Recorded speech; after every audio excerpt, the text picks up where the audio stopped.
All right, welcome back, everybody, to another wonderful episode of Banter on the Rocks. Today is Monday, April 20th, 420 for all of hmm you people having fun in the festivities today. If this is your first time, welcome to the show, of course. And to everyone else who tunes in each and every week, thank you for all of the support as always. And make sure to hit that follow and subscribe button so that way you're here for each and every weekly drop. I got myself Tim here today, John, of course. We are your hosts. And on today's episode, we're going to be diving into our latest banter takes. MLB, where we're at, how it's going. NFL draft is this week, so we're going to do a little bit of an NFL draft preview. NBA playoffs are among us. We have some updates after our last week's takes and a Coachella roundup, and of course, much, much more. And as always, we're bringing you real talk, honest reactions, and plenty of banter along the way. So, all right, we'll get into it as we do each and every week. We're kicking things off with our banter drinks of the week, what we're sipping on, why we chose it, how it's fueling your energy for today's show. I am having a Cali Day by Tarantula Brewing. Big fan of the local stuff as always. Know I Yeah. had Tarantula last week, Tarantula again this week. Still kind of going through the variety packs I bought. Two four-packs Nice. each. Nice. It's good, tasty. Yeah. Yeah. Yeah. They got really good beer at Tarantula Hill. I'd say SoCal, and especially the 805. All the breweries in the 805 are really good. So shout Oh, out it's money. 805, Yep. 805 breweries. Absolutely. Yeah. Today I'm going Jack and Coke.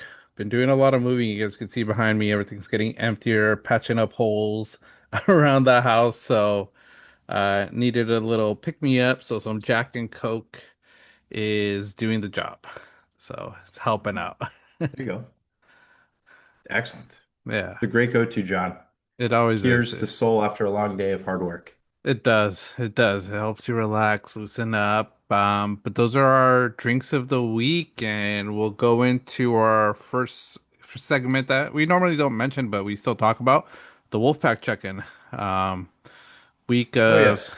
EPL, Tim's Wolfpack fandom starting this year. So I'll let Tim take it away for now. Yeah. Special announcement today on the Wolves social media accounts, announcing the relegation. It's among us. We are here. We've made it. The inevitable has become our reality. We are now, heading straight into relegation. It's been announced. No way out of it at this point. But you know what? Say okay. A lot of people in the comments, thankful for the squad, and I there is a decent amount of optimism. I think hmm with people making it out. Of course, there's others saying, it could be years and years before you make it out. I guess we're kind of got to see how it rides. But Wolves oftentimes in the EPL competing there. I think we'll make it out pretty quickly. If it's not in 1 year, hopefully it's in two. Be right back to it. Sticking along with it's been a hell of a ride this season. But yeah, I think, a big part of why I chose this team was, they are underdogs. They're a team hmm that, was in dead last place, but like a really distant far last place. hmm And, it was a fun ride because, there's some weeks where, the Wolves kind of came alive and it's like, wow, look at the team that they could be. And, it's just one of those things where, you get glimpses of it, but it's just not consistent. hmm But hey, there's some good moments in the locker room. The fan support is always there. They sell out consistently. We won some big matches. It was a great overall first season for me, joining, Yeah. the EPL as a fan. And yeah, most recently though, lost to Leeds 3-0. Kind of seals the deal for us. Um, yeah. What is that? Yeah. Back-to-back weeks of no goals? Yeah, back-to-back weeks. Like you mentioned last week, coming back from that international break was you guys were on a good streak. Maybe the break hurts you guys. Sometimes the break Yep. helps. It might have hurt you guys, but yeah, Wolves are a team I think we always see every now and then back in the EPL. So it could be a year, it could be 2 years. Like I say, they're a team that knows how to get out of regulation, so I don't think there should be too much concern. But Mhm. like I say, it's always competitive and still great football, so it'll be good. Yeah, it'll be good overall. In other news, bummer to be an Arsenal fan. Saw Oh yeah. our good buddy, previous guest Armando. He's Oh an yeah. Arsenal fan, and we played some pickup soccer as for a birthday party with the family yesterday. And he was wearing an Arsenal jersey. Rob and I, another guest of the show, kind of low-key roasted him for it. Good times, but he got us back by beating us. In the match we played. Uh, Another thing, going out there and playing soccer, ton of fun. It was the exercise I needed. Got some sun. It was great. Scored, believe it or not. Nice. Good. I shocked myself. But man, like the soreness kicks in usually a day or two after, not the same day typically. But Rob bounced early. The knees were knocking. And then Bondo texted us later at night saying he was feeling it all of a sudden. So we're getting old. You know Yeah. moral of the story. So take advantage of the days that you get to go out and play pickup sports because it is fun, even if you have to pay the price. Yeah. No, for sure. That sounds like fun. Was he wearing one of the newer Arsenal jerseys or was it one of his classic ones? I think he has an older one. Yeah, it was the yellow one. Is that a Okay, yeah. classic? Yeah, I think so. Yeah, the classic. Looked like he brought out the classic cleats as well. I think he was the Oh, only oh, guy yeah. wearing cleats Dang. yesterday. He knew it was going down. He was not fucking around. He's all business. Schooled me. I give him a defensive assist. So that was really embarrassing. But yeah, hey, it was fun. It's a good time. Nice. Yeah, no, our Arsenal taking a big L against Man City, Ooh. 2-1. Um, 3 points ahead still, but Man City is one game below under or one game Mm. less, so it's gonna come down to the wire. I think if Arsenal drops a game, they might lose it. I think Man City is on a quest to win it. I think they want to win it because it's just would be ever sweet. Um, Mhm. both teams have decent matchups, so it could be a goal differential. I'm not too sure exactly what the tiebreaker would be if they are tied. But they're really close. Goals in favor, Arsenal 63, Man City 65. Goals against, Arsenal 26, Man City 29. Goal differential, Arsenal 37, Man City 36. So they're neck and neck. Oh wow. Yeah. Yeah. So it's going to come down to these last few games for both teams. All right. Hey, it's fun. Yeah. Um, Everybody's trying it again. You explained it best to me. There really is no playoff championship. It's just win your schedule. Yeah. So That's here all we it is. are. Yep. I like Yeah. it. It's neck and neck at the end. Yeah, it's neck at the end, so it'll be a good end to the EPL. My Chelsea team, another loss, just dropping games. We're in six. Might not even make. We might not even make the Europa League. We'll see. Ooh. But well, we're not gonna get relegated. We're not Tottenham, so I'm Yep. okay. Well, we'll come back next year. So Yeah. That's a good point too. Even from the Wolves standpoint, we aren't Tottenham. It could be worse. it could be You worse. know? If you're a Tottenham fan. Getting regulated with how big your club is, it's just not a good look. Like I say, I would be hiding my jerseys if Chelsea would get regulated until they come Yeah. out. Oh, it'd be brutal. Brutal. Brand new stadium, Yeah, selling the team. Yikes. yeah.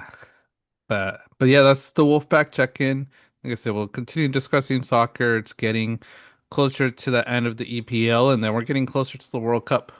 We're Oh yeah. about a month and a half, or maybe like 2 full months away from World Cup starting. So that'll be Love good. that. We'll talk a lot more then. But when that comes up too, we'll sort of invite our buddies that are soccer fans and discuss more soccer. That'd be fantastic. Maybe we could do a little little four-way, little foursome Yeah. on the pod. Hmm. It would be Yeah. great to get two powerhouses of football joining us, you Yeah. being the third, and then I'll just be host covering the pen. Cover it up. But yeah, that's the Wolfpack check-in, and we'll go into our banter takes. So our banter takes are part of our show that we've always enjoyed doing. These are our hottest takes of the weeks. With these takes, we don't prep each other. These are takes that Tim sends me, I send him, that we don't know what it's gonna be, and we're just gonna respond to it fresh off of our mind, real-time reactions. So we're gonna get into it. My take that Tim sent me. The cure is here. No more rushing home, squeezing your cheeks, and praying you'll make it to the bathroom. Oh boy. Sarah's Series? Mhm. series has been granted a patent for an in-vehicle toilet. If my friends say my car smells like shit, I'm gonna tell them, no, that's innovation. Wow. That's news to me.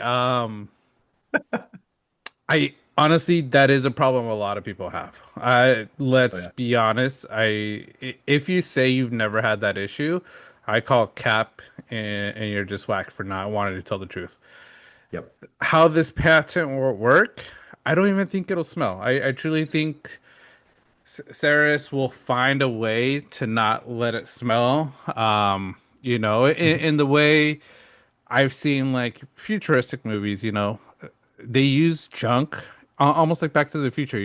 Back to the Future 2, when he brings a DeLorean, he goes into the trash, puts it in because Mhm. that's how he gets his gas. They're gonna find a way to make your shit and your piss freaking gas Yeah. power your car. So the more Yeah. you go, hey, the less you got to go to a gas station. Um, Absolutely. like I say, you could say there's already vehicles that have toilets in them, RVs. I don't think truckers have those toilets, but the RVs, people live in them, Mhm. people travel in them, people use the shitter while they're in motion. Airplanes do it all the time. You don't smell it in airplanes. So I think it'll be smart. I'm curious how it will work because, just sitting on this chair right now, I'm thinking, all right, if I need to go, how am I going to pull my pants down? Like, that's where the issue sort of, I think I want to see what Sarah's does with this patent. Um, but like I Yep. say, if it comes to fruition and it looks valid, hey, it might be a buyer. Not bad, not bad. There's quite a few jokes. The news where I saw this was KTLA, Los Angeles News Channel. Hey, BBC's covering it. This is pretty big BBC. time. Okay. It's a big time move here. It's supposed to be pretty innovative, as the take says, John. It smells like shit. No, that's innovation. Um, it's a big deal. And the feature, this is Chinese car maker series.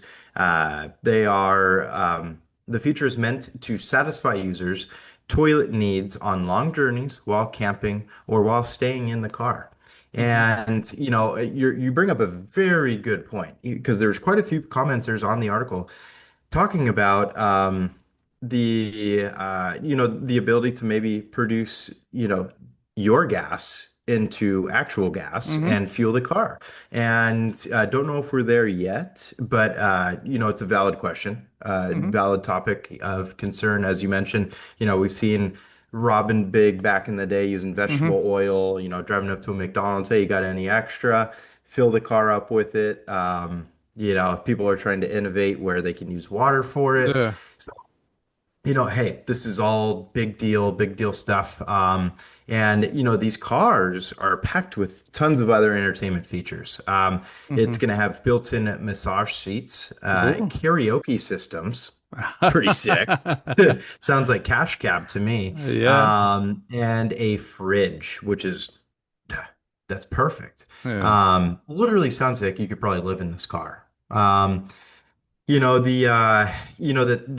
they're saying that the plans for the toilet, it's going to slide out from the bottom of the passenger seat and it's going to be voice activated commands.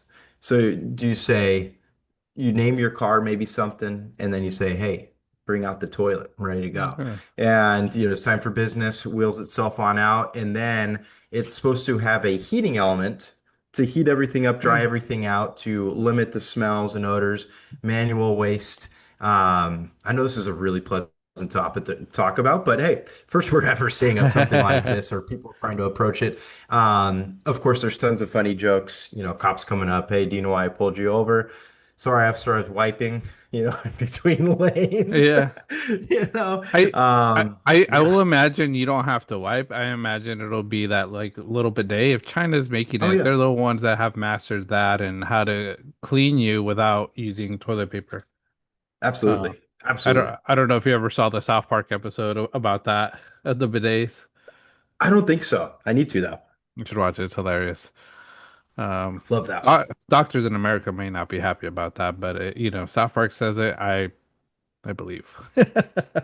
Yeah, no, literally. Yeah, they do a great job of interpreting real life. Yeah.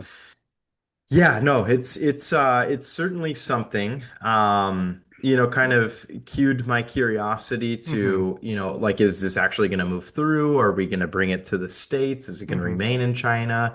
But you're exactly right. We've all run into these situations if you're on a long mission, across the states, or we've all been on those long road trips where it says no fuel for 46 miles or whatever, and that obviously kind of means no restrooms either. So, Hmm. hey, nature calls sometimes, Yeah. and pull off to the side of the road, use your voice command technology.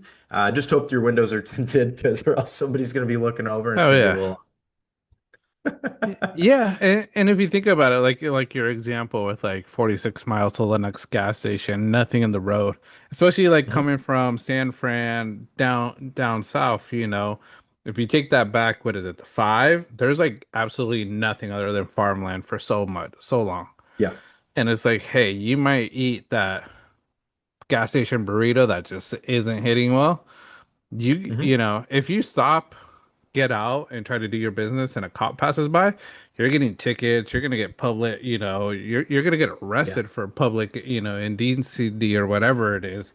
Yep. Whereas, hey, you do it in your car. You're in your car in the privacy of your own vehicle. You'll be Hmm. safe and like, hey, Yeah. not go to jail for needing to take a shit.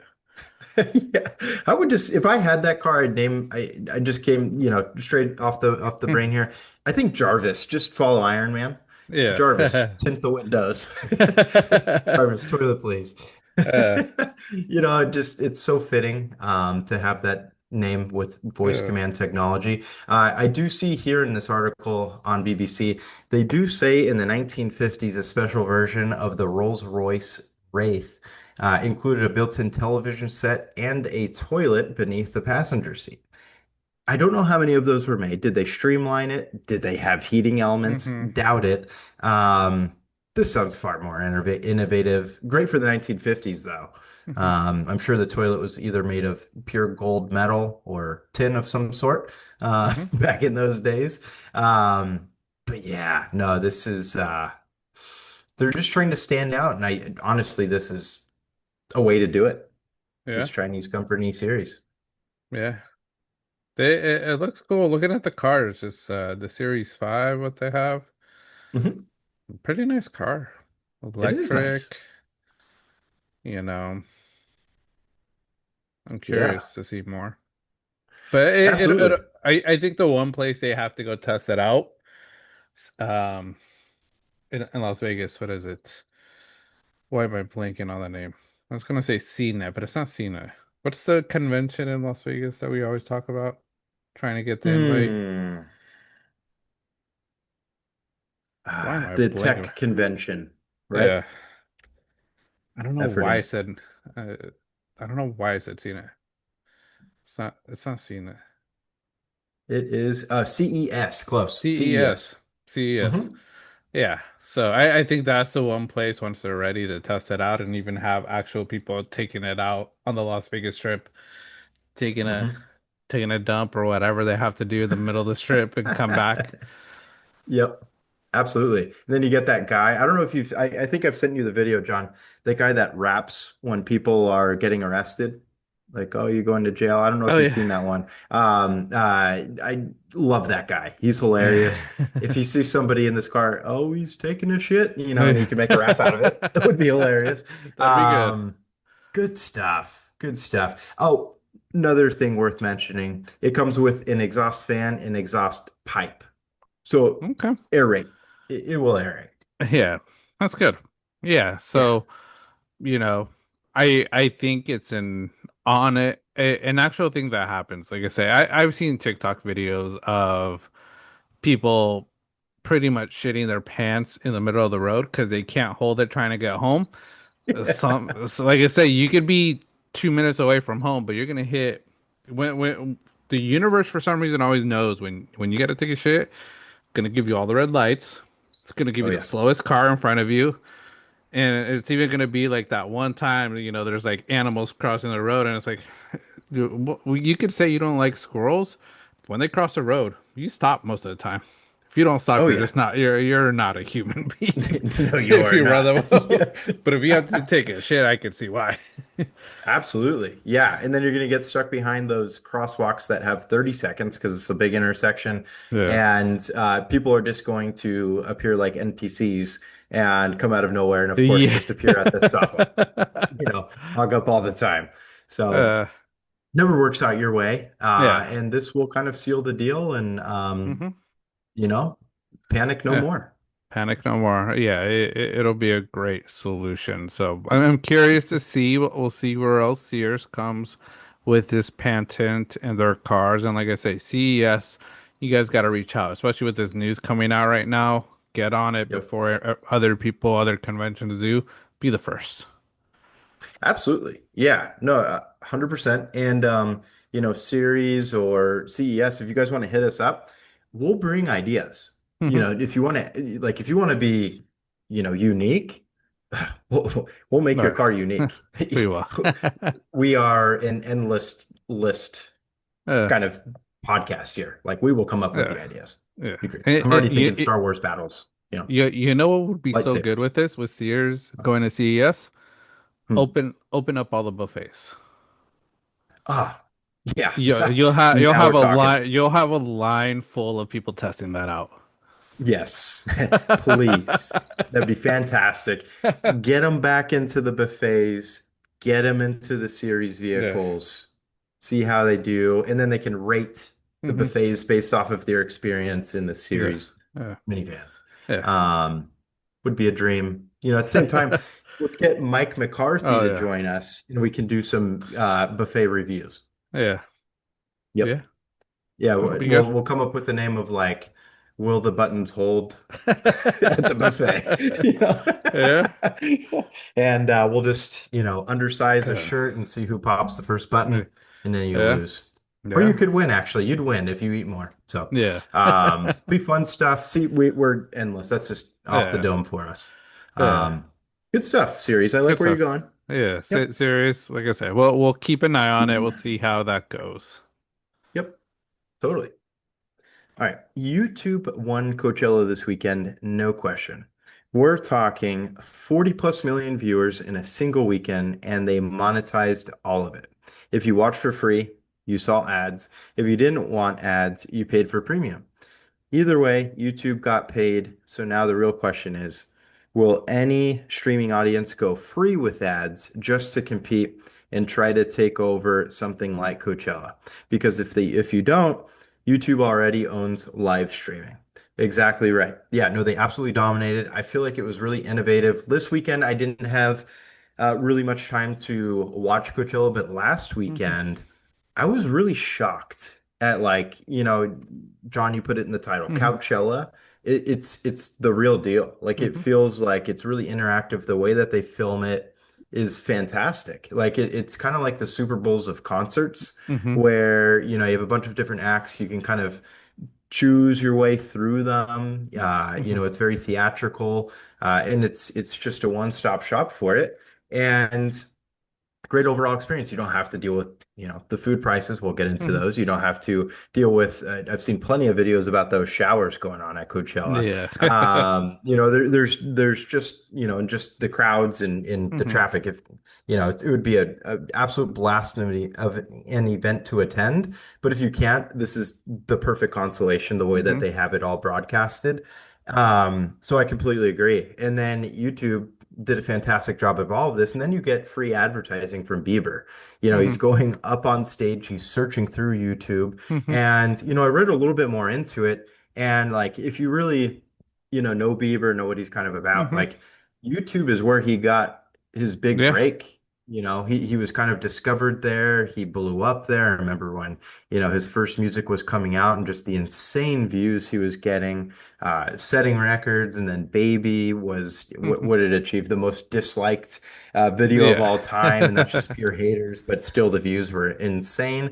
Um, and now everybody loves the song. It's Hmm. like I think six of the top 10 most played iTunes songs at the moment are literally all Bieber songs. So, Yeah. his comeback from Coachella is absolutely insane. He did it the right way, Hmm. minimalistic form, but if you have a good understanding of it, it all makes sense. And YouTube again taking advantage of it all. The Tig mentions it perfectly. It's all the live streaming. A lot of people left other platforms to join it, and it's been produced great results. I feel like just how big it's gotten, the other things that you can watch on it. A lot of people post on there, your favorite content Hmm. creators, favorite podcast, Banter on the Rocks posts on there. Hmm. It's just a one-stop shop. So yeah, genuinely curious who goes, you know, ads but make it free. Doesn't seem like Netflix will. I think that they just did another price hike, if I'm not Yeah. mistaken. No, they did. Um, I got the email. yeah, same. I just choose to try to erase it from my memory, Yeah. because I know I'm going to pay it. And, it's just one of those things. And I think, even with their ads, I think it's like 14.99 a month with ads. And it's like, man, no matter what, I'm not paying for ads. Hmm. So, yeah, let's see who does it. Honestly, YouTube, I appreciate it for more than, multiple things. It's just another thing to put it on top is hopefully Hmm. they can be a driving force to help kind of cap a lot of, the expenses to Yeah. remain on streaming.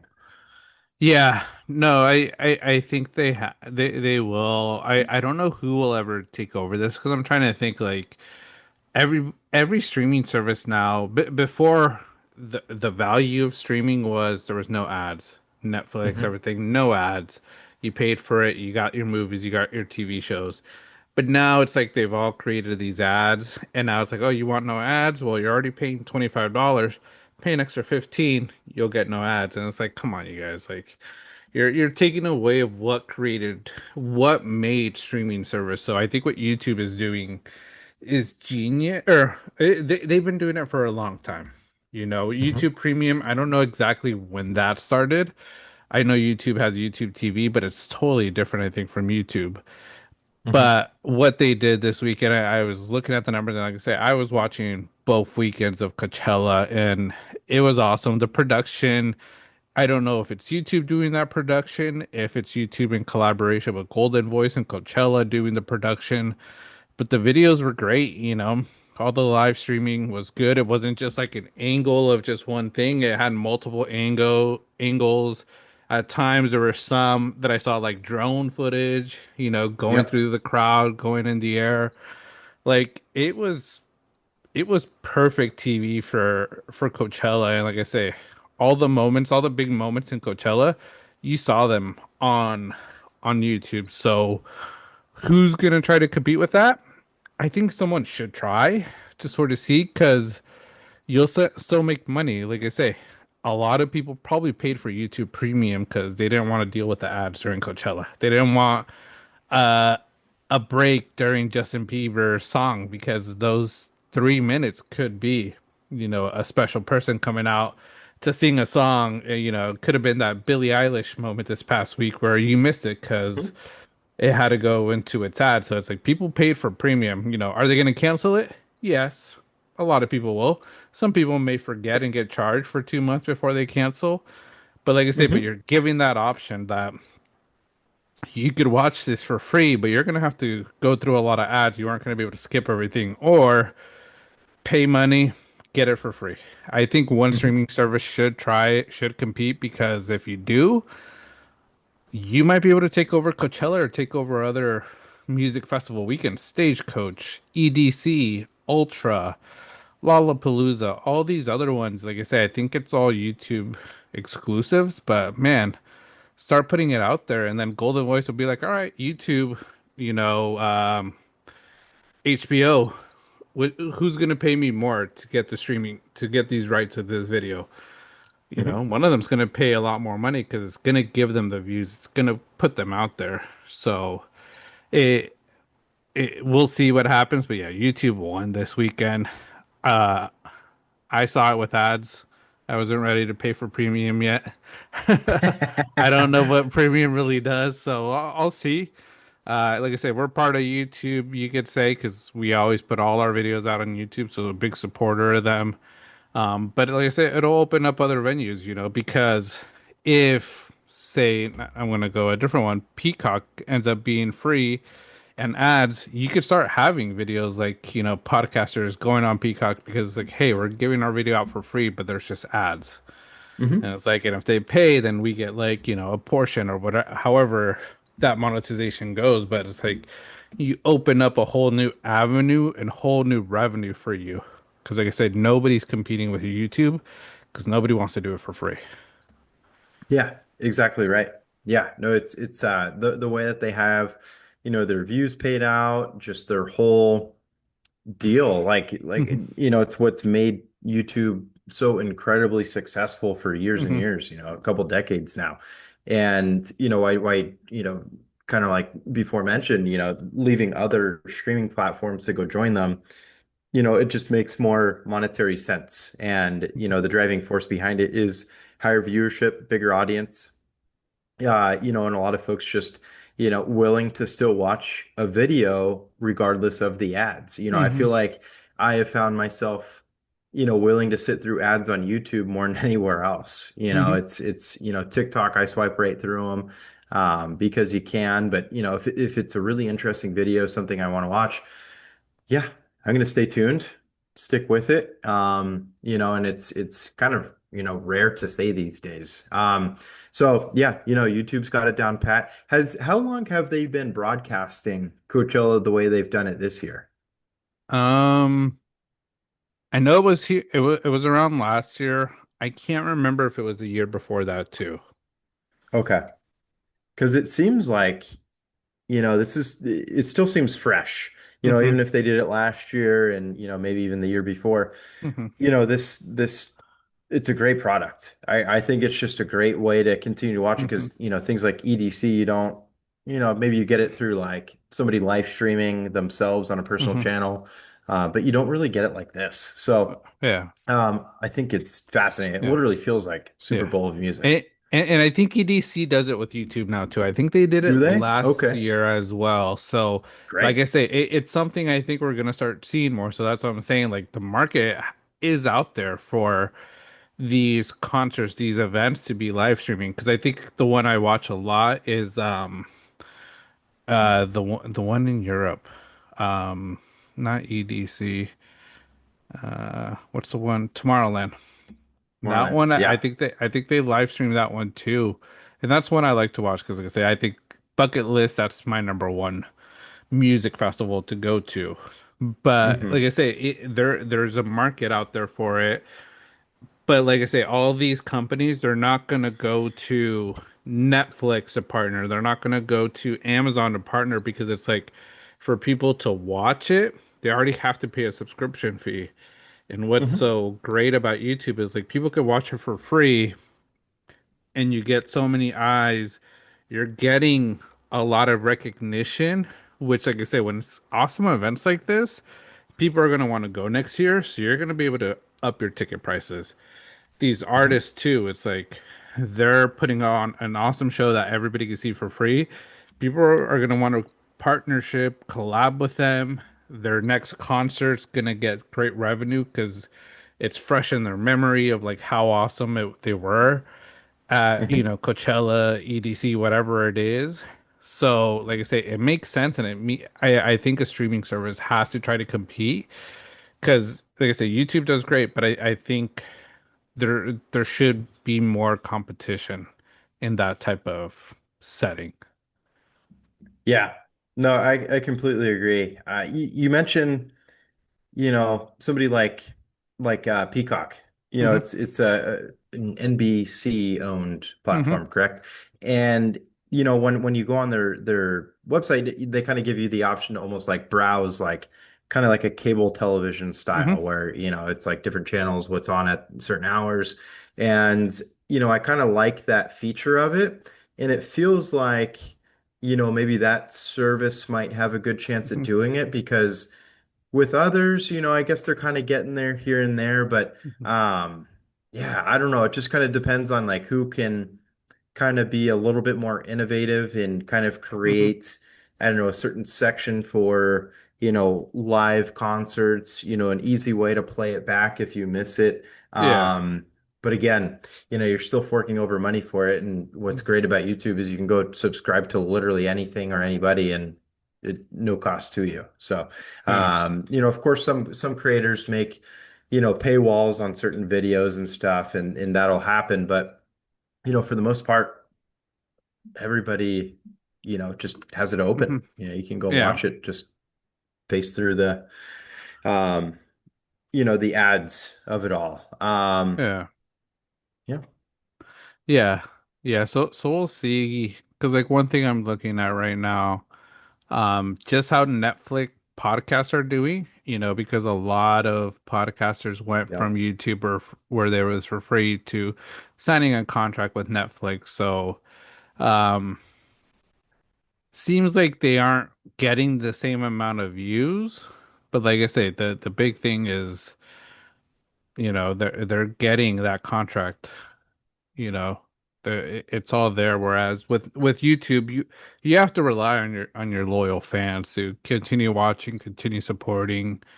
Um, but yeah, it seems like YouTube is still dominating and Netflix still very far behind. So, like I say, I think if Netflix was free and then you sort of contract with a podcast like, hey, come to my channel, you're gonna find ways to make money. Like I say, Mhm. I think it'll happen. Yeah, it's a, it kind of opens up another thing. I'm glad that you kind of talked about, Hmm. I guess viewership of how they're doing on Netflix. Hmm. Because then, I understand the contract deal and I'm Hmm. sure, Netflix is forking over an immense amount of money to make it, worth their while. Hmm. But the thing you got to think about is, the audience retention and like how many of those audience members are staying loyal to your 20-minute videos on YouTube Hmm. versus, your full podcast not being there Hmm. anymore. And, how many of those viewers are watching a portion of the podcast, the whole podcast on Netflix, and then going back to Hmm. watch, something else on YouTube. I'd say Hmm. it's much less when you have kind of having to go back and forth through things Hmm. versus, hey, I just watched half of this podcast episode and oh, I was surfing through the sidebar and saw Hmm. that 15-minute video of something I missed on a previous podcast. I'm going to go watch that now. Hmm. And at least that's where oftentimes my ADD brain can Yeah. go. It's like, ah, that's a good one. And then what's cool is obviously YouTube saves your spot. You can go back and rewatch Hmm. and pick it up right where you left off, and that's awesome. Hmm. Netflix will do the same, but just even having that browse feature, Hmm. I think it's super cool because, Hmm. a lot of the content we absorb these days is small proportions. Hmm. It's people, I know you and I have talked about it. We enjoy, listening to full podcast Hmm. episodes and stuff like that. It's great. But a lot of folks absorb it in minute videos, 20-minute videos, Hmm. and it's a little bit easier. That's, something that Yeah. we've done lately, breaking it up a little bit, make it easier for the viewer to Hmm. watch, Hmm. topics of our Stop. episode, whatever Hmm. it might be. But it makes it easier when it's a one-stop shop.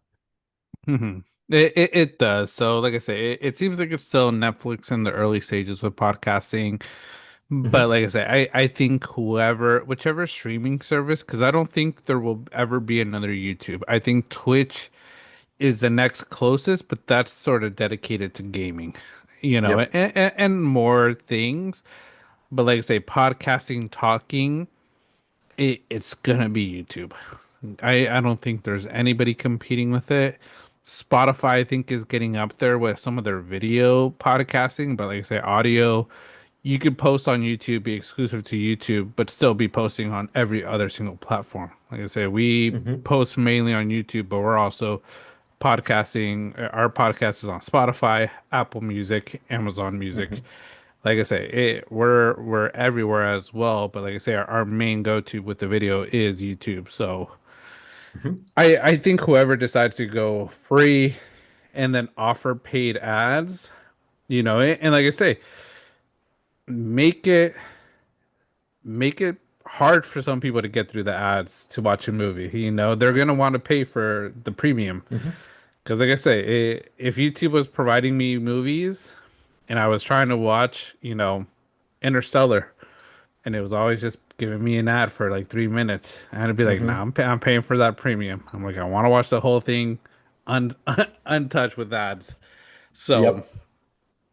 I say, because I still get frustrated with ads on a lot of these streaming services that I'm not going to give them more of my money.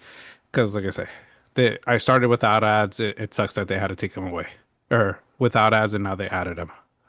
Small amount of childhood PTSD having to have those cliffhanger Hmm. moments in movies and then get a damn ad. Yeah, it You is. know, it always takes me back to like Disney Channel movies, Oh and then the yeah. ads are at the worst point. It's like, what? And Mm. I'd sick through those ads though, because I always pretended like I could do the Mickey Mouse ears Oh perfectly. yeah. But yeah, it's always those times. But hey, back in the day, we were able to kind of sit our butts down and Hmm. still watch it, kind of do something, come back to the film. But yeah, if you can kind of make that happen, have good audience retention, Yeah. might be onto something. Yeah. Like I said, it's like it, it's been done. YouTube does it. Like I say, cable back in the day was somewhat free. You didn't have to pay for cable. Everything was pretty much free with the box. Um, so like I say, it's like and I understand the business. It's about making money. It's about the rich Hmm. getting richer, and us others just sort of having to pay for their endeavors and stuff with paying for all these things. But like I Yep. say, YouTube is very rich. I don't think they're like the richest company, but they're making billions of dollars. So Oh it's yeah. like they're doing fine and they're still making it for free. So Yep. I think it's something they have to do. I always like I do that like hot tub time machine. You've seen the movie, right? Yes. So when one of them stays back and then the others go back into their present, but then the buddy's like all rich. Yeah. He found, what was it? Not Nirvana, Guns N' Roses, whatever. But I always Hmm. think about it like if I go back to when I was born, knowing everything I know now, the one company, yeah, I'm between two. Is between YouTube and Amazon. I would Yeah. create one of those two at a year old, or once I could talk. Oh yeah, absolutely. Yeah. No, it's just one of those things, and then it makes you think like, these times of when, certain content creators got into YouTube and started, posting on there. Hmm. I always think of, people who started being like really innovative on that platform and kind of introduced like vlogging to Hmm. it. I was always a big fan of like a guy like Casey Neistat. I feel like he got in at a big time. The way Hmm. he filmed, his filming style, went around New York. There's always Hmm. something to do. I've never been to New York, but seeing it through his lens, Hmm. super cool. I enjoy content like that. I think of people like him. There's other people who make goofy skits back in the day, and Hmm. um, just went uber viral, ended up getting just a ridiculous amount of Hmm. subscribers early on, and don't have to work a day in their life now. Yeah. They just got in at the perfect time, absorbed the Hmm. audience, and did it perfectly. Yeah. Amazon, another one. Yeah, you had a few bucks to throw at that stock back in the day, Oh man. Good Lord. Yeah. Yeah. I did invest in Apple early on, Amazon, YouTube. Yep. Man, even Disney when it was before it probably like blew up, Yeah. you'd have to put a lot of money in, but even before it blew up, then all these streaming services, like there's so much. You Netflix, bet. imagine, man, Netflix. it'd be good. Living through their dying days, Yeah. when they had some fears of everything and then their innovation with streaming and Yeah. getting, exclusive rights to certain actors, like Hmm. Adam Sandler, and good Lord, look where they're at now. Yeah. Yeah. Crazy. Yeah. So, but yeah, like you said, YouTube won Coachella weekend. Coachella won overall. We'll talk a little bit more about that. But Mhm. we'll see who goes free streaming. Someone has to, I think, to compete, but well, it Yep. could take a few years. Banter But calls it if they do it. yeah, but agree or disagree, those are our banter takes for this week. Drop your thoughts in the comments. We always want to hear what you think about our banter takes. But we'll go ahead. We'll move forward to some MLB talk. I know Tim had a few questions Oh with yeah. MLB, so I'll let him take it away. Got to take advantage of any sort of, I won't even call it low light. I'll call it like a small dim to the Dodgers franchise because, Rockies kind of beat up on them a little bit this past weekend. It's certainly abnormal for them. And it's just one of those things where, they Mhm. come out of that week, that weekend series and they're still 15-6, still, Hmm. tops in the league pretty much and, you know, doing just fine. But, there's some things that occurred throughout the series, some things that kind of sparked my curiosity, Hmm. with you, John, being a lifelong Dodger fan, I'm curious about, and obviously early in the season, not a ton of worries, but I guess we'll start with I guess we'll start with like Roki Hmm. Sasaki. Yeah. It's his, what is this, his second season now? Or Hmm. are we going on his, yeah, second year? Yeah. And, he's had a lot of issues as a starter. A little bit of trouble staying healthy at times. Hmm. And, it just seems like he has trouble throwing strikes. He lacks control in the limited amount of pitches he does have. Hmm. He's been tried out in a couple of different roles as a pitcher, both in relief and starter. Yeah. Starter just hasn't been very good this season. And I'm curious, like, how soon is too soon to give up on Roki? Are you sticking with it with him? He's young. I kind of want to Yeah. hear where you're at with him. Yeah, I think the Dodgers have to stick with him. Mhm. He's still a young kid. Like I said, remember Roki's coming also from Japan. He's coming from a different country. Um, he shows a lot of lights of promise. But then yeah, he has a lot of bad. The control. He hasn't played as well. I think the way our pitching lineup is, we're injured again, as always. Yep. I think we're gonna go every season injured. Like Snell hasn't even played this year. He's still out for quite a bit. And like I say, it's someone I think we could use. I think they have to figure out what they're gonna do with him though, because the big thing is he going to be a starter or is he going to start being a reliever? Because when he came in this past year in the playoffs, came in as a closer reliever, played well, really helped Hmm. us win a World Series. So I think it's sort of the team figuring out what the future is for him, if it is a starter or if it's a different role on the team. And I think if he comes in as a reliever, I think it'll be okay. I think he'll do a lot Hmm. better not having all that pressure because the pressure of being a starter and being an ace is a lot for some people. They can't handle it. And Roki, like I say, he's still young. Have him just pitch relief, get some of the get some of that experience in, and then once he starts showing some promise, bring him back to a starter. See how he does, but don't give up on him because that's gonna kill his motivation and just his purpose if you take him out and just be like, yeah, we're done with you. Yeah. No, I completely agree. I see him building confidence in Hmm. a relief role. I think that's a lot better. Have Hmm. it small, little, 1 to 2 innings of Hmm. pitching and kind of build up from there, gain his confidence. And I know that, I think a big talking point for Roki in joining the Dodgers was the player development feature of the Hmm. Dodgers, in the success that they have with that. So, he kind of knew that going into it, that Hmm. it might take him a little bit of time. And, here we are. I'm sure that, he's a little bit behind where he wanted to be. The Dodgers wanted to see him. So, that's, another thing. Hmm. Um, yeah, let's see if he can turn it around. I know he's really tough on himself. I know he shows a lot Hmm. of emotion. He seems like he gets sad and down Yeah. on himself. Hopefully, he can kind of correct a lot of that too. I Hmm. know that it's tough to not be in your feelings with certain things. Hmm. Again, you mentioned it. He's young. Like, Yeah. it needs time. But if he keeps not being able to control that part Hmm. of him, he's going to carry it into his next start and probably think about it. It's going to be really tough to let it go. Hmm. So hopefully he can kind of overcome that and Hmm. kind of, get that under wraps. Yeah.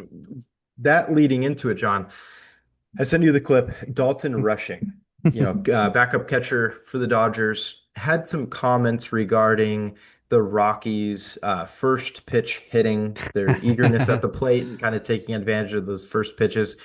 And he called it a little bit fishy. And then Dave Roberts, the following morning during a press conference, I'm sure he wasn't thrilled to even get the question, said it wasn't fishy at all. We could have been better with those pitches, early on. Uh, I think really that's all it comes down to. I don't know why you're talking about something fishy when it's the Colorado Rockies. That's just not really a team that you do that. But I will say they have a lot better hitting now. The Rockies have some hitters. There's no doubt. They've gotten off to a good start. Their pitching is a little meh, but yeah, I want to know your thoughts. With the youngin, uh, Hmm. kind of talking like that because it just draws like some sourness to it all. I know that Hmm. there's a lot of people in the comments roasting it. It's fishy. It's fishy. It's fishy. You're back on Nah. the yeah. No, Love it. no, no, I'm kidding. I don't think you needed to make those comments. I don't think it's fishy. I think it's just part of the game because like you have to know the pitchers up there. You have to know there's you these pitchers go they're about repetition, repetition. They're Mhm. about doing the same thing every game. First pitching, always either pitching it down the middle, throwing a ball, whatever it is, the type of first pitch they always have.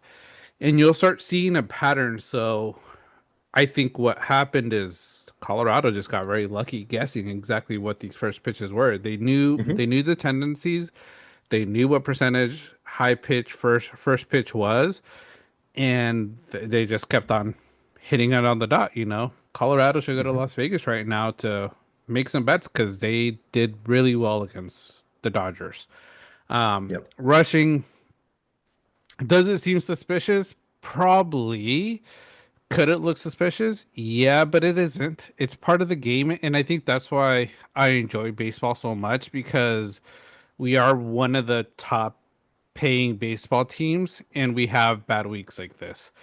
Now, I know one of the other things you want to talk about was the Mets, but like I say, we're 15-6. We're okay. Mhm. We gave up a few games, but we're still pretty much up there in the records. Um, so it's not concerning, but like I said, what I really like is like any team could beat us at any time. It doesn't Mhm. matter, we're the number two in payroll for the year. Colorado's number 21.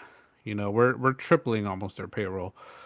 Mhm. As long as you know a team, as long as you're on a hot streak, you could win at any time. Look at the Mets, top ever gonna Mhm. have. Biggest Mhm. payroll with 333 million for this year, 7-15, under 500. I think they're last in their division, are they, if I'm not I think mistaken? they've lost 11 in a row. Yep. Yeah, yeah. Last 10, 0-10. Um, Mets fans, I apologize. You guys probably are angry.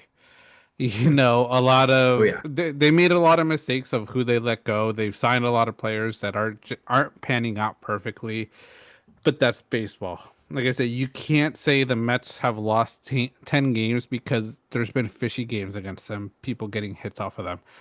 it's just a game. It's part of the game. I'm gonna say we're still up there, number one in the West. Um, and yeah, like I say, I think that's what's great about baseball. Any team like the Rockies could beat us multiple times if they get lucky. Yeah. Yeah, no, there's a lot of parity in the sports. And yeah, with Dalton Rushing, I mean, he's looking really good. Already have seven bombs on the air, is hitting for average. He's Hmm. doing very good, and it's kind of seen as a backup role to Will Smith. So yeah, it's wasn't the best comment at the best time. Hmm. Kind of just, a little bit sour, but at the same time, the Dodgers, they don't really have much to fear about. Which kind of leads me into kind of coinciding with the Mets. I guess the Mets, are I guess happy at this point in time to be giving up a guy like Edwin Diaz. Hmm. Gonna be heading towards getting some elbow surgery. He's going to be out, from what I'm hearing, at least 3 months, quite a bit of time. Hmm. Removing some elbow bone fragments that Hmm. I think are floating around in there. Maybe that's kind of, why he's having some trouble on the mound, especially these last two outings. Hmm. Um, with that being said, it's time for the Dodgers to move forward with Alex Vesia as your full-time closer. Hmm. That dude has a 0 ERA. I think his energy on the mound, like, Hmm. fantastic. Yeah. He's lights out. He has really good stuff. He's been consistent, and he's been consistent for a couple years now. Um, Give him a chance. Why Yeah. not? Like, let him just take it over, especially now with no Diaz. Yeah, I think they have to. It's that time, like I say, with Diaz going to be out, not starting the season off pretty well, but not as of late. And like I said, we're losing pitchers, so we need that support. And I think once Diaz comes back, just find a way to make both of them work. Give one of them a rest if you have to. Hmm. Because like I say, they're both great pitchers. You paid Diaz because of what he did, but Vicia is doing just as great as well, with two saves. So he needs to be more consistent. Like I say, have a 1-2 lineup in the eighth and ninth when you need it, and switch it off every now and then, just to not get them too overworked. But yeah, I think they need to, if you need to put him, Diaz down till the playoffs, do that as well. Let him recover. We did that last year with Snell. He pretty much didn't play the whole season, and then when it came down to the playoffs, he performed for us. Yep. He was. I think there was always the narrative that he never did it in the playoffs. He came through for us, I would say, to help us Mhm. win a World Series and go back to back.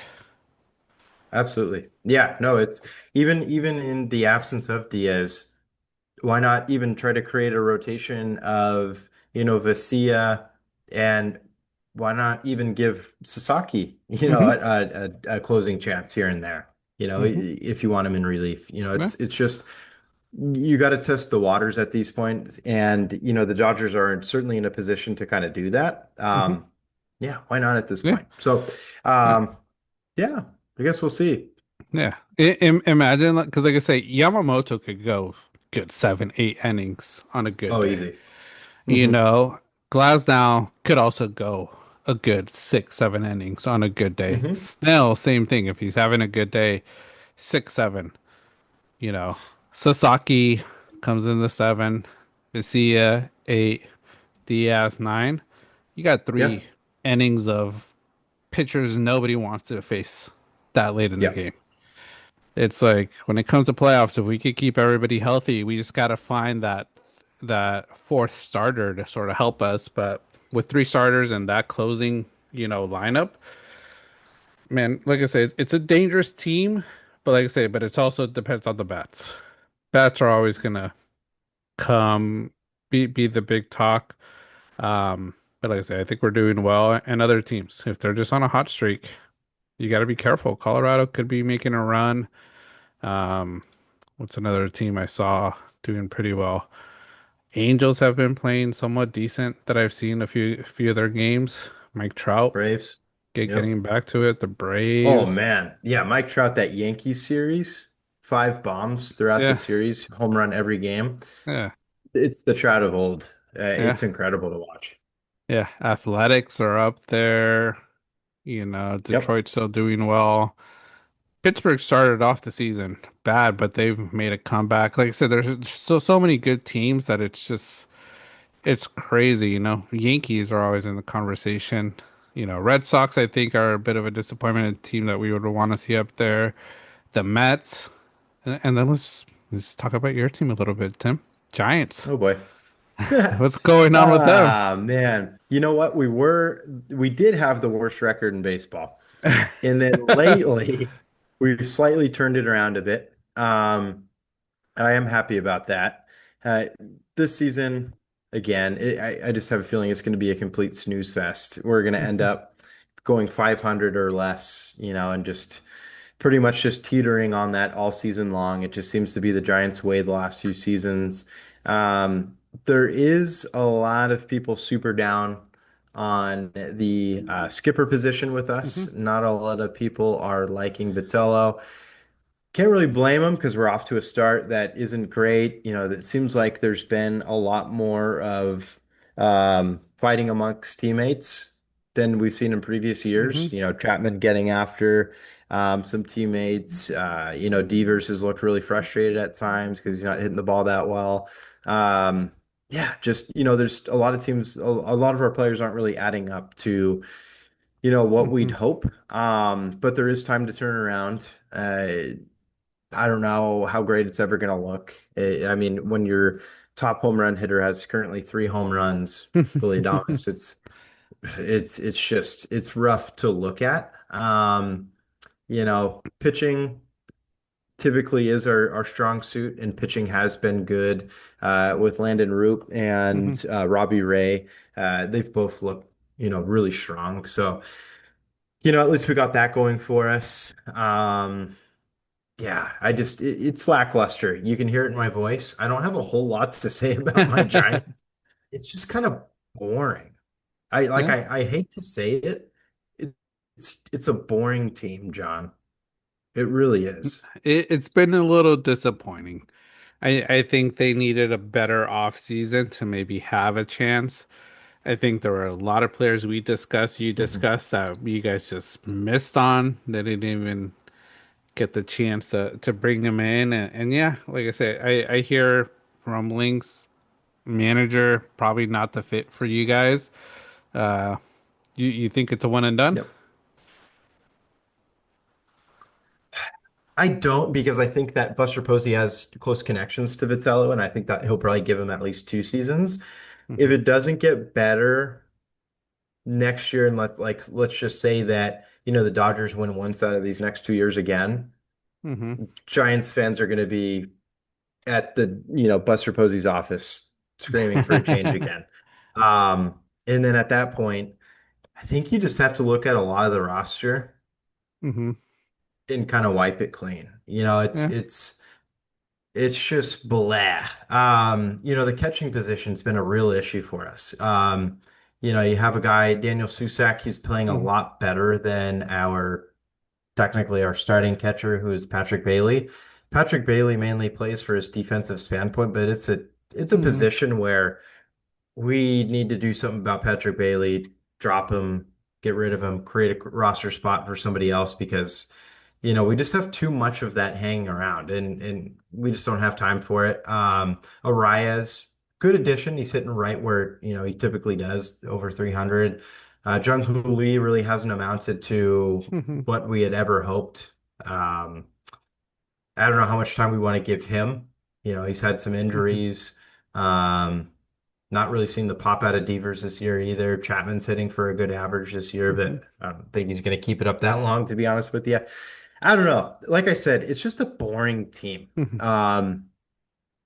We just can't win consistently. It just seems like, we had that one fluke season where we win Hmm. 100 games and get dropped early on, and Yeah. that's kind of the story of the Giants. Hmm. Yeah. Do you think it's time to just? Yeah, it's a guy I'm huge on for your team because I like him. Ulrich. Time to just bring him up, give him the experience, and get ready for this next year after. Yeah, why not? We have zero power. Zero power. Three home runs is our leader.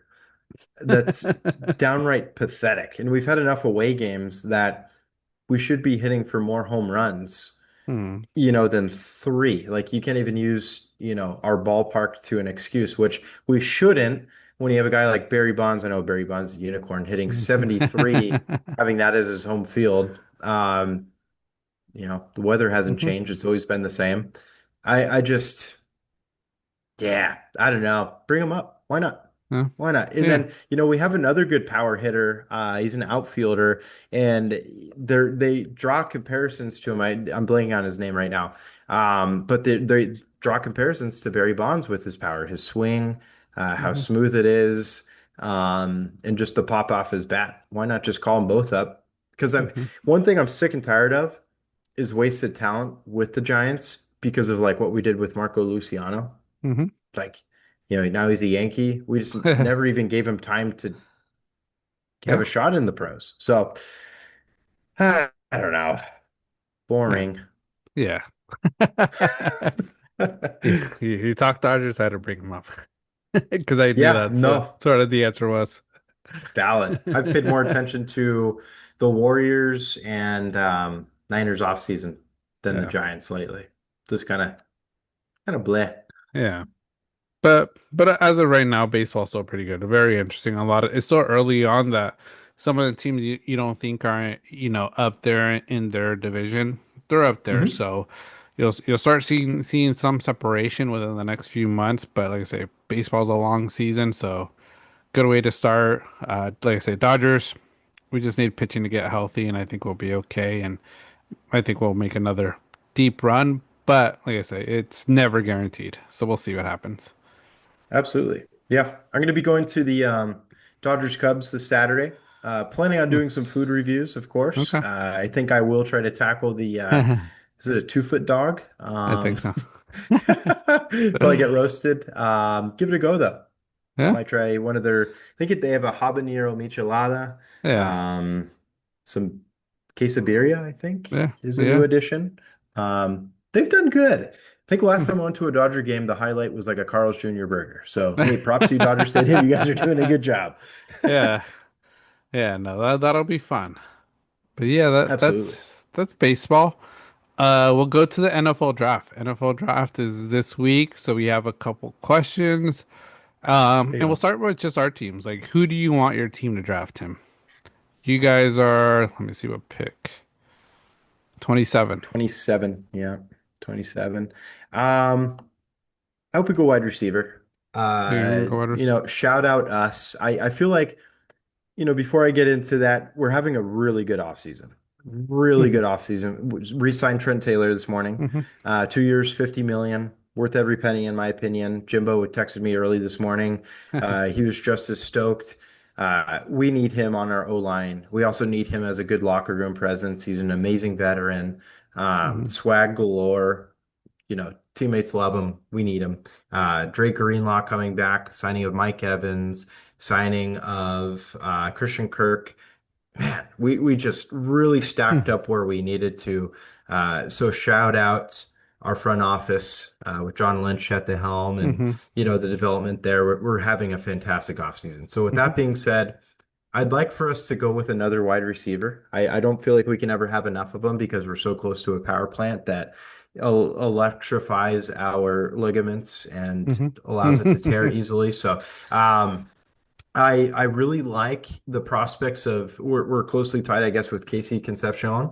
I think that's how you pronounce his name. Hmm. Sick name. Out of Texas A&M, I Hmm. believe, and I believe he's a slot, a little bit of a smaller guy, but I exactly what we need to pair with Hmm. Mike Evans, Christian Kirk.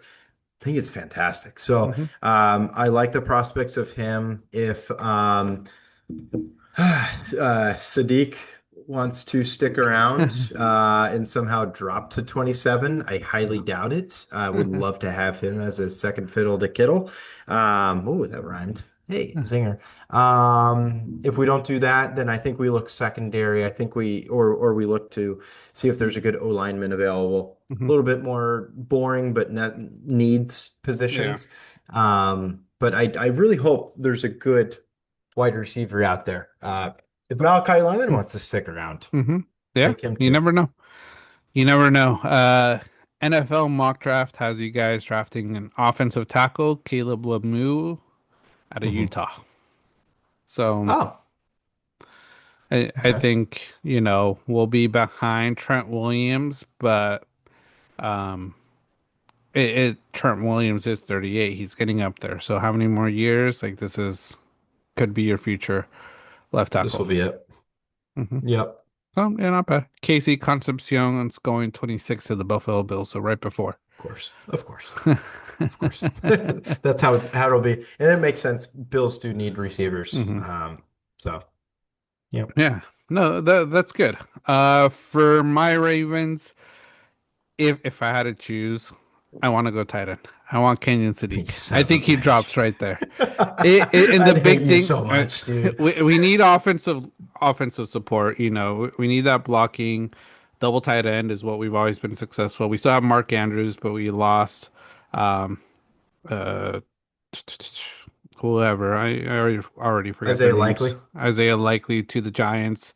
Hmm. But like I say, Mark Andrews is also getting up there in age, getting injured more. So Sadiq is a freak of nature. That Oh would yeah. be an amazing addition to our team. But then the other place I think we need help with is our offensive line. We need to protect Lamar Jackson. We need to open up those running lanes for Derrick Henry. And I Hmm. think from what I've been reading, we're gonna go Vega Ioni from Penn State, Oh, one of the top, he's a beast. Yeah. offensive linemen. I think we go that way, and then if not either one of those two, I think we have to go wide receiver. We need more support for Lamar Jackson. Like I say, we our wide receiver room is probably one of the more weaker ones, but Lamar Jackson does a lot with that. So picking up, like I say, Kenyon Sadiq will answer a little bit of that. You know, there's a lot of other people. Malachi Lemon, you know, could be there for us. Jordan Tyson would be amazing, but I think he's going to get picked up too early for our liking. So we're going to have a lot of options there at 14. Hmm. Yeah. No, a lot of options. Lots of stuff swirling. Is Sadiq is he jersey worthy for you? Do you draft him? He might be Big out. man. I gotta see what number he uses. I'm always about the Hmm. numbers. Yeah. Yeah. Yeah. No, for sure. I agree with that. Yeah. But yeah, it wouldn't be your fault, John, but I'd be very upset. And Yeah. that's the one reason I'd probably buy it. I'd probably wear it backwards too, just to show Sadiq here, so you could see it all the time. Yeah, man, I'd flip you off every time, but I'd be jealous because I think he's going to be really good. Mhm. Yeah, so it's I guess we'll see what happens with our teams. I like the prospects of both our teams. I think that Mhm. we're both trending in a good direction. Mhm. Now, to kind of get into it, of course, we always get this much too early Adam Schefter breaking news, trade stuff going Mhm. on. This morning, woke up to news about how I guess there's a deal in place for AJ Brown to go to the Patriots. Mhm. Makes sense after Diggs kind of getting the boot through the Yeah.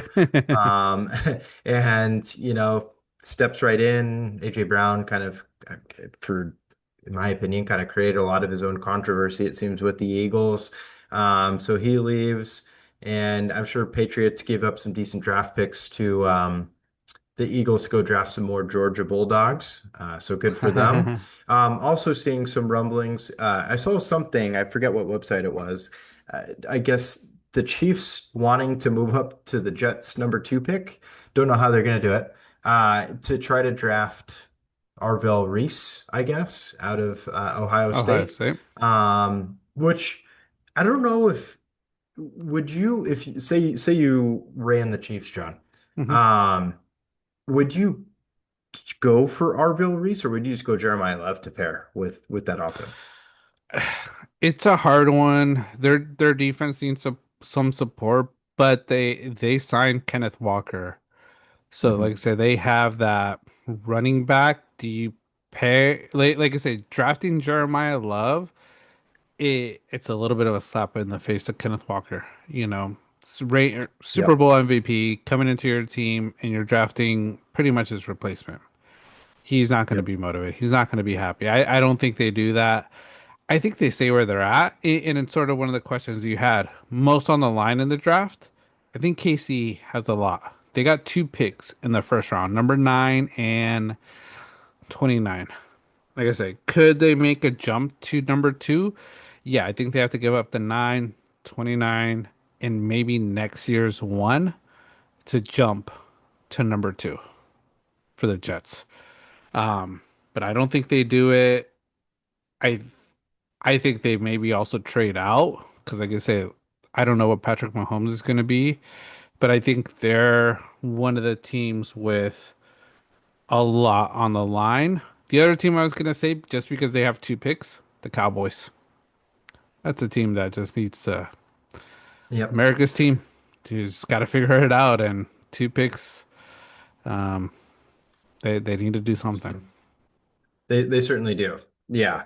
Um, I agree with you certainly with one of with the Chiefs, most on the line team. They got to do something or else they're going to be Hmm. hurting like the Warriors franchise is Hmm. after the dynasty run that they had because they're looking a lot like it. They just seem to be in shambles. There's all these Hmm. speculation trades of where they're going to go. Hmm. And then you bring up Kenneth Walker. And we kind of brought this up after the Super Bowl. And Kenneth Walker had a fantastic run up to the Hmm. playoffs, through the playoffs, into the Super Bowl MVP. But before that, he was either known as being injury prone Hmm. or had two terrible weeks and then one insane week, two Hmm. terrible weeks, insane week, blah, blah, blah. And, it seemed like he benefited a lot this season from kind of being second fiddle for a bit with Charbonnet. Hmm. I know you say slap in the face. He probably would see it like that too. But, as a Chiefs personnel member, it's like, man, do you bring in Love to kind of Oh yeah, bring that back and keep him oh, yeah. fresh? But again, I know where you're coming from. It's like, Hmm. dude, you just signed him. He's going to be the dude. He just proved himself to be the Hmm. dude. But I don't know. We've just seen so much of that other version Yeah. of Kenneth Walker. It would make me nervous as a Chiefs Yeah. fan. Yeah, it would make me nervous. Like I say, I truly don't think he's gonna do much for them. So if they do try draft someone Yep. like Jeremiah Love, I understand, but it's just bad for Kenneth Walker, like I say, because he's probably got the spiel that you're the number one guy. We don't need anybody else. Like you're gonna be the difference maker, and then it's like, oh no, actually we're gonna draft a replacement, and you still have to play Yep. for us. It's a bit of a slap in the face, so. We'll Totally. see. But yeah, I think those are my two teams with the most on the line this draft. For sure. I'm going to pair the Chiefs and I'm also going to throw in the Washington Commanders. I think Okay. that the Commanders, with what they have set up with Jaden Daniels at quarterback, their coach, I think he's kind of on the hot seat. He had a Hmm. fantastic first season, of course, Hmm. but now here we are back, mediocre season. Of course, it was injury shambles, but we all know how much of a short leash NFL coaching jobs Hmm. are. And I just feel like this could be one of them. It's I'm sure the franchise sees Jaden Daniels as a unicorn, Hmm. and I think he is. I think that we need to see more consistency other than just one year. But I think that they need to take advantage of these things. And if Jeremiah Love is available at 7, I know I keep mentioning his name, but I think, and I know you've given the same Hmm. sentiment, John, he's a difference maker. Like, I Yeah. think he is arguably the most sure thing Hmm. of this draft above Mendoza, Yeah. and the best player in this draft. So, I think that, if he's available there, they draft him. I guess it's been a really long time since the Commanders have drafted a top pick, being Hmm. a running back. Hmm. New stadium coming up. There's a lot of big plans for this franchise. Uh, and it's a division that's winnable. And it's a time to win it now because the Giants are going to get a lot better with Harbaugh Hmm. and the offensive elements they have there. The Cowboys, you mentioned, Yeah. need to make moves. Jerry Jones ain't getting any younger. And, it's just a division where they need to make something happen. So, Hmm. and then of course you have the Eagles there, right? So, yeah, with all that being said, I think that I see the Commanders needing to make some big moves. And I think if Love is there, you take him, Hmm. no doubt. Yeah. And I'm kind of surprised. It seems like the Titans are moving away from drafting him in I, a s- lot of I, mock drafts I'm I, seeing. I, s- I still see a lot with Jeremiah Love going to Okay. Tennessee. Uh, Okay. I think there's probably rumors that there's going to be a trade with Tennessee. I think they're the one team Hmm. that could trade down, Okay. and pick up other pieces just to build that team more because they have to build for Cam Ward the way they played this season. It just wasn't. They could have had the number one pick, so. Hmm. But I think if they don't get anybody to bite that's worth it, they go Jeremiah Love. I think it's just a Yeah. difference maker pairing them with Cam Ward, and then second round just trying to shore up that O line, protect both of them. It's what they'll do. Yeah, because they've already made a ton of offseason moves for the defense. Hmm. So, and then you have Salah coming in. They're Yeah, they're going to be great on defense yeah. no matter what. Yeah, and I also heard rumblings. Cardinals are interested in Jeremiah Love at 3. Hmm. So, again, that would be one of those teams where it's like he gets signed there, and it's like, Yeah, bummer. Kind of how we yeah, feel about Genti. yep, yeah. So we'll sort of see. The one team I don't know how John Harbaugh does it. Fucking Giants. Oh, I know, I'm I know, scared that team could fleeced. be one of our hot takes for this season. You know what Schoen's done for that team. Yeah, I thought he was out for a bit the Yeah. way things have been going, but signing Harbaugh, who Harbaugh's brought in, and just having two top 10 picks pretty much again, after last year, what you did with Jackson Dart and Scatabo, and Mhm. also they also signed the rookie, right? Defensive, wasn't that their draft pick or no? Or am I Mm. mistaken? Ooh, I trying to can't think. even. Yeah, but they had a great draft last year overall. So get Oh, it. linebacker, right? Out Hmm. of Penn State or Yeah, or edge. Yeah. yeah, yeah. Like I said, they had a great draft last year.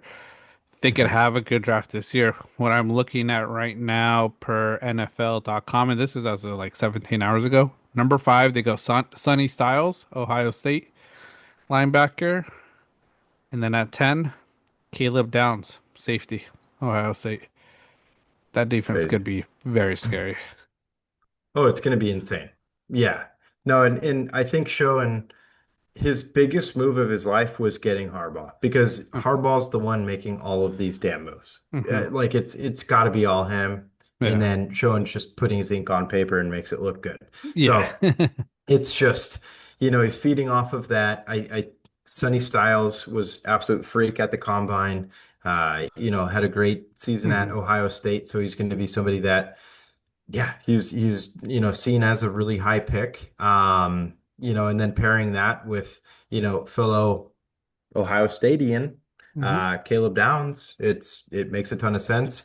And then the Giants actually absolutely fleecing the Bengals with Dexter Lawrence. Yeah. That's It's crazy. unreal how bad that was. Bengals, I feel for you. I don't know what you guys are doing. Hmm. Yikes. That wasn't the move to make. And then also brought Odell in for a physical today. So looks like they might be Hmm. signing him again. Don't know how much he'll actually do, Yeah. but interesting. Yeah. It'll be interesting for that team. But anybody that you see moving up or down from the draft? I know we talked a little bit, possibly Tennessee. Anybody else you think either makes a move up other than Casey that you mentioned? Um, do we think I don't know. It depends on also what you have with assets. Hmm. Detroit picking at 17, that's a team that's really got to make a move too. It looks like from what I've seen that they're going to go offensive tackle. Hmm. Um, Minnesota, there's a lot of question marks. Do they want to move up to try to make something happen there? I mean, they need to make something happen with the offense. Nothing was clicking there. Hmm. Certainly on the offense. I'm trying to look through a lot of these names. Dallas got has to make something. I don't see that they necessarily trade up. I guess that's it. Hmm. You know, does Dallas, I mean, do they combine a couple of those picks to try to move up, you think? I think they if they could get like that number two pick, Yep. I think they give up for both their first round picks. Because like I say, a prospect like Arvel Reese, that's Micah Parsons. That's what Yeah. they missed this last year. Getting a younger one, not injured, like I say, could be something good. And then, like I say, it gives the Jets more draft assets. Use some of those picks with players or something and move up. But the Jets are just a shamble of a team. So whatever they do, they're going to make mistakes with Yeah. that team. No, you're absolutely right. Yeah. No, I could see, Cowboys, I mentioned Hmm. Commanders, on a team on the edge. Cowboys, same division, Hmm. same exact positioning. Dak isn't Yeah. getting any younger, on top of it. So yeah, combine both the picks, trade up with the Jets. Jets stockpile even more picks in the first round. Hmm. Um, Jets don't have a whole lot going for them. So what's the big Yeah. difference between 2 and 12 and what, Hmm. 27? So, Yeah. or 29, I think. Hmm. So yeah, sorry, 20, 20. So, yeah, why not? Why not Jets? Yeah. Stockpile more first rounders. Yeah. Yeah. We'll see. That's all I can really think of too. Yeah. I don't think there's many other people that move up. Teams that might move down. Um, Ravens, I always have as a team that moves down. They sometimes always trade Hmm. their first round pick and just get more second, third rounders, and they do pretty well drafting. So if they do that, I wouldn't mind it. Um, Nobody else I could see really moving down. Yeah. Do you think do you think Cleveland would consider? I don't maybe they want. They're going with Carnell Tate, I guess is kind of a leading candidate for that Hmm. number 6 spot. Um, does KC try to leapfrog a tad from Maybe 6 to 9? they could. If they did that, it would give him a chance at Jeremiah Love if he's sticking around Hmm. somehow, some way. I don't know. Yeah, I think that's about it. I think the Cowboys make a lot of sense. Hmm. Everybody else that's kind of picking up here, Rams will stay put at 13. They Hmm. can get a good pick there. I think the coaching changes with the Ravens. I think that, maybe it'll be the signs of change and they Hmm. stay stagnant. You guys need a top pick. And I think Hmm. that Ione, if he's there, that dude's an insane beast. And Yeah. you guys gave up a lot of sacks last year. So, Hmm. yep. Yeah. We need it. Um, yeah. Well, we'll sort of see. Guess Jets already have two picks in the first round. Trading with Dallas, that gives them three if they get both their picks.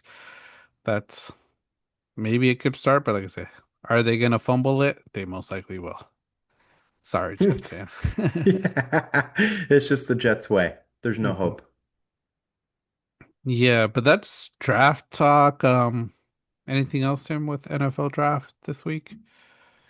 Um, I guess that's it. I'm excited for it. I hope that there's a lot of good parity with it this year. Hmm.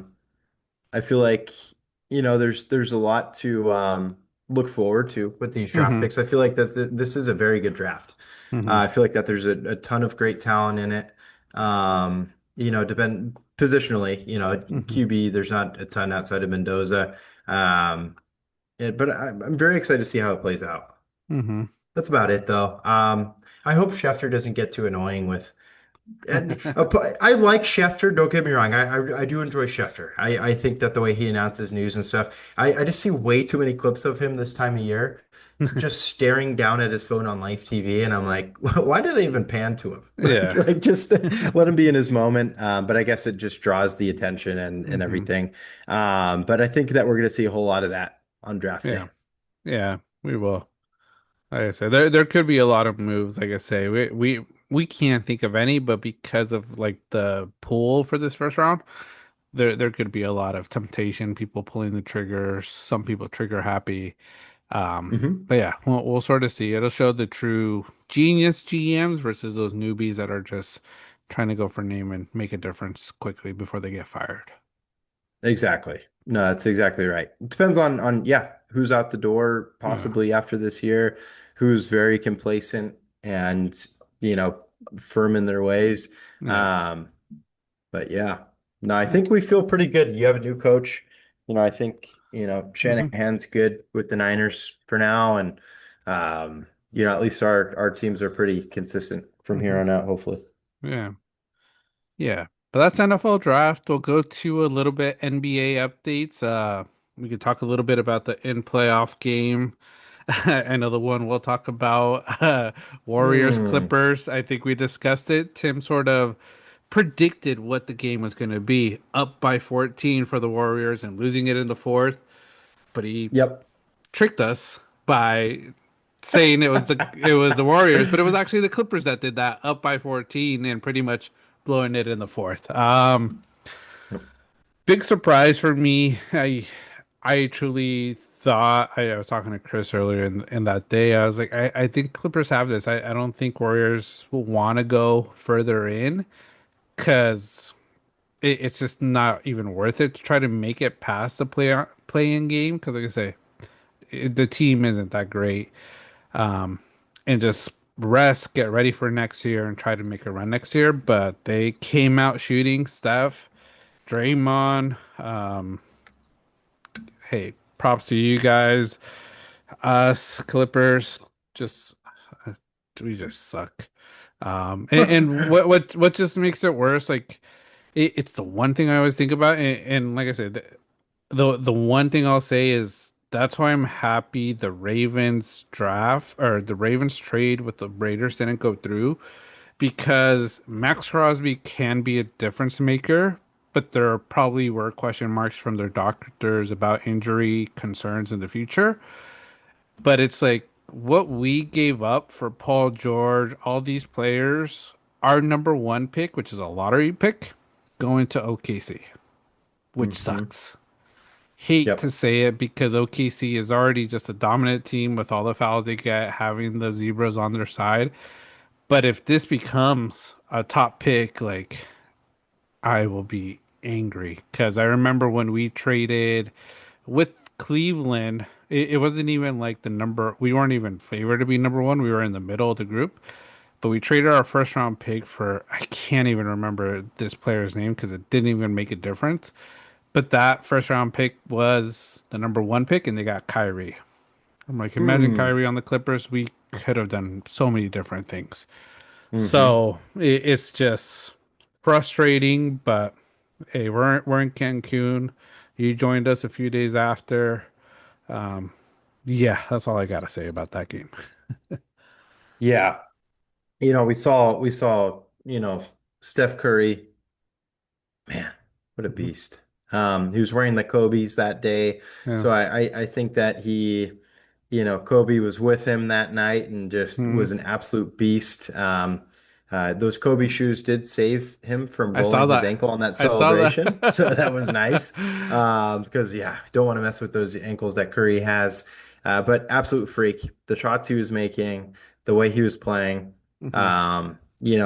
The team knew the assignment, Hmm. get the ball to Curry, let him do his thing, and he was just absolutely lights out. The theatrics were all there. It was incredible. It was super fun to watch. Great comeback. Literally played out.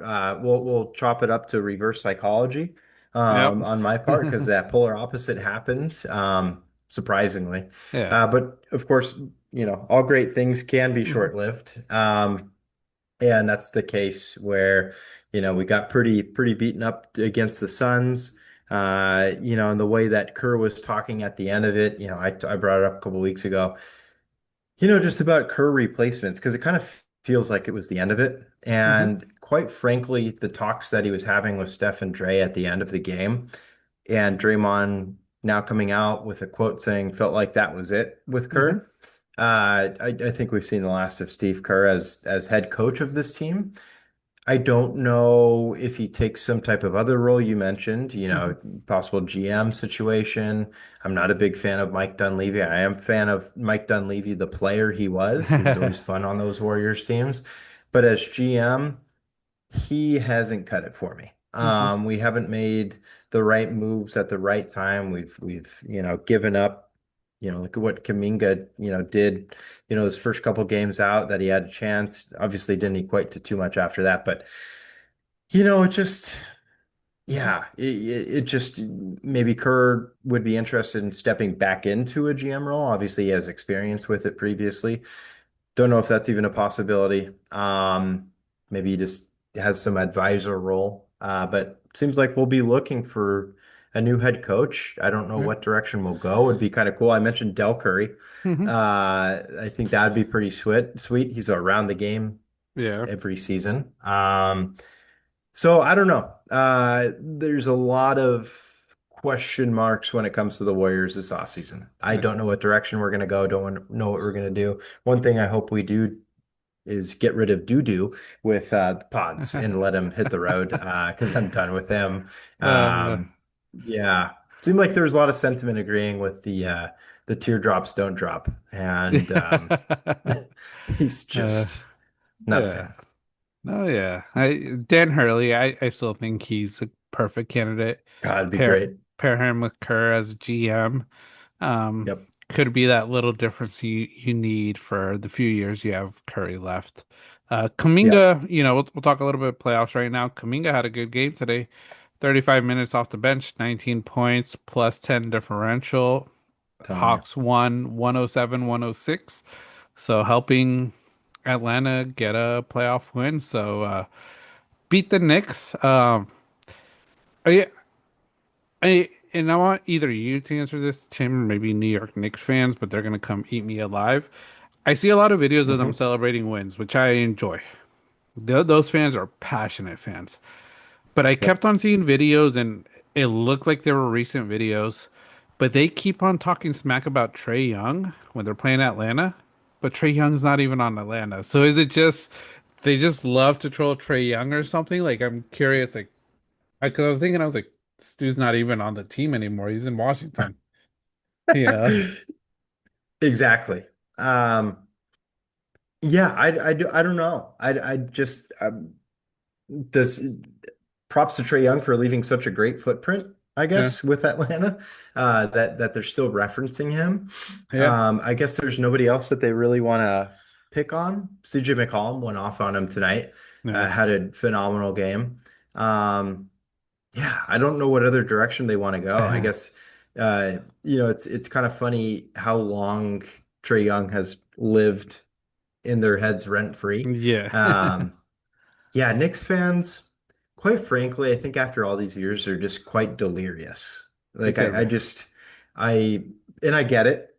You want to win something so badly, and Uh, if you're a Knicks fan who also happens to be a Jets fan and a Mets fan, uh, God bless you.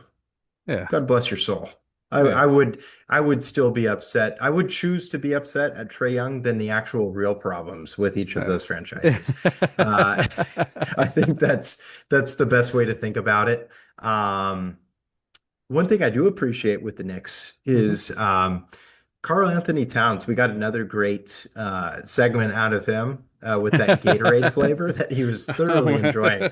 Just his mannerisms and the faces he makes, like he's great for TV. Like he's got Yes. to get a TV role after, or maybe just become full-time streamer, because yeah, he cracks me up. He's Yeah. a funny dude, He's good. and a good player, but Huh. it's just. Yeah, I don't know. Knicks are too good to be dropping games like this. Yeah. Yeah. They lost today 107, 106. Series is tied 1-1. going to Atlanta now, so we'll see how that goes. Another game today, I wasn't watching, but I was keeping an eye out. Timberwolves, Nuggets, Wolves won 119-114. Yep. Timberwolves were losing going into the third by quite a few points. So they made a Hmm. big run to win it. So that series is tied 1-1. I had Timberwolves as my sleeper to win it all. Hmm. They showed today that they could come back from being down in the Hmm. fourth and winning it. So kudos to them. I think it'll probably be one of the better series. Absolutely. Yeah. And I mentioned previously, whatever it is when Anthony Edwards plays the Nuggets, it Mhm. is a, Yeah. like there's a version of Anthony Edwards that's Yeah. always entertaining. But Yeah. whenever he plays the Nuggets, it's just different. Like Hmm. he is just a freak Yeah. and proved it tonight. 30 points. Um, I'm sure he was intense all game. This game Hmm. went in. We start these podcasts pretty late. They're Yeah. playing, what is Denver? An hour ahead of us, 2 hours ahead of Hour. us, I think an hour. Yeah. and an hour. And they were playing. It was barely end of third quarter by the time we started this. So they were playing late into the night Hmm. tonight, and the T-Wolves pulled it off. Or sorry, just Wolves. I don't think you guys go by T-Wolves anymore. Um, but yeah, Nuggets, great team. I think that they're going to put a lot of fight into the series. I wouldn't be surprised that who wins this matchup at Hmm. all. Both teams are just so phenomenal, and they both have really good benches. I feel Hmm. like that they're just both really deep teams and can just make it happen. Yeah, so entertaining. This game Yeah. proves it. Anthony Edwards, beast. Yeah. No, it'll be a good series moving forward. Um, yeah, whoever wins it could make a deep run, but the West is dangerous. Um, the other game today that played, Raptors Cavaliers, Cavs winning 115-105, lead the series 2-0. I think Cavs just are the way better team. They got the squad. Harden playing well in the playoffs so far. With Mhm. Donovan Mitchell. Like I said, that team has a solid starting five. Bench getting up there. I think they have a decent bench as well, so they can make a good run. Could this be the time Harden's maybe last chance to win a championship? We'll see. They could pull it off after the Raptor series. Yeah, I'm sorry, Cleveland fans. I just think Harden's a kryptonite for winning teams. He's playing well now for sure. Yeah. Um, I know that we kind of consider them possibility dark horse team for Mhm. the East.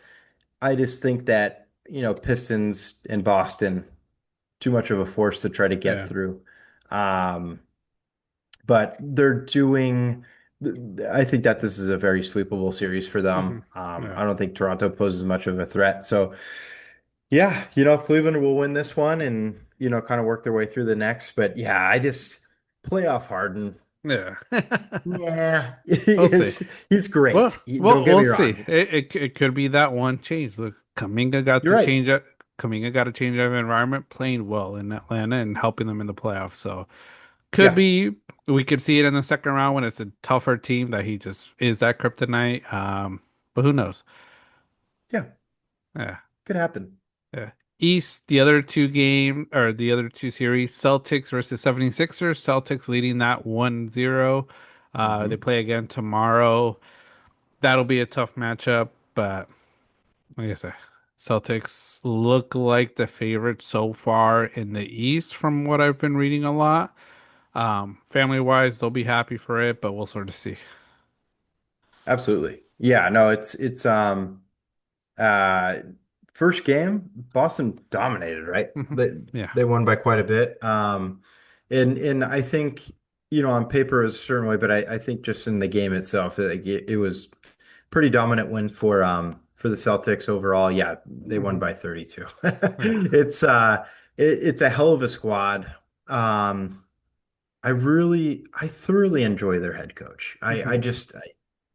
I he's just entertaining as hell. The team is very entertaining. They play the game super thoroughly. They have all the right elements. They have great bigs. They have very talented guards, obviously. Hmm. They have a really good bench. They have all the makings of a team that will make it back to the finals Hmm. again. So Yeah. I think, I still feel confident. I think I chose Boston to make it out of the East. I feel confident in that they Hmm. will do that. Sixers, good team. I just don't think that they have enough. Hmm. Edgecombe is great. I think he'll be good for years to come. Embiid, you got to offload him. Maxi's Yeah. great. I do shout out, hey, quick shout out Tyrese Maxey, New Balances, the new ones. I kind of like them. Nice. Good little sneaker coming out for him. It's cool that he's getting Awesome. a shoe. But Yeah. yeah, I think that's the biggest news for the Sixers Yeah. is his Yeah. shoe. Yeah, that's about it for that. Well, we'll see how that series go. Next one, a surprise for me, it was a surprise win. Orlando Magic winning against the Pistons, 112-101. And Magic, they just went off. Carter, Bain, Banchero, Wagner, the Suggs, their offense did what they needed to. Pistons, other than Cade Cunningham and Tobias Harris, everybody else was a dud.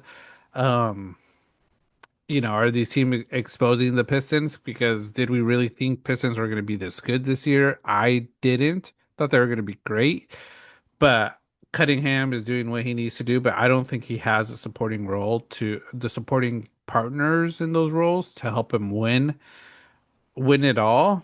Um, but we'll see what their next game looks like. I think the next game will say a lot about the Detroit Pistons.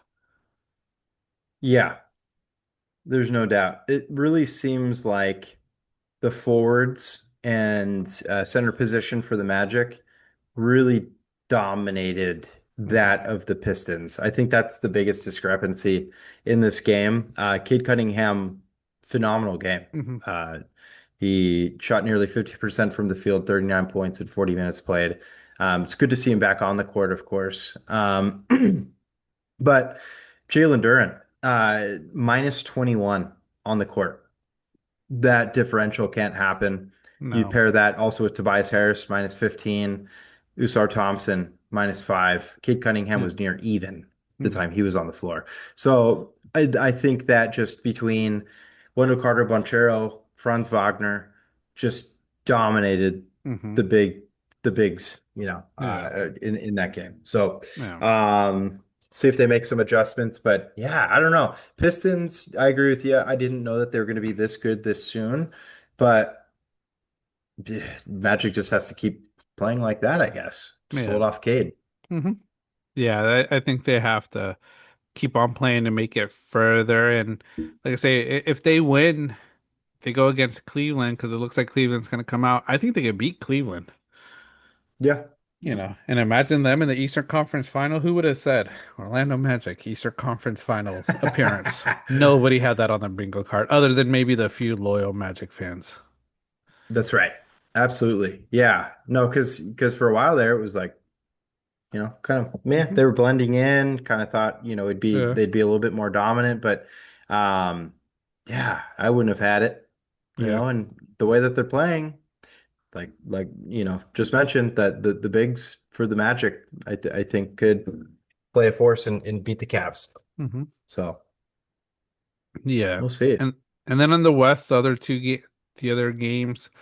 In series, Blazers versus Spurs. Spurs won the first one.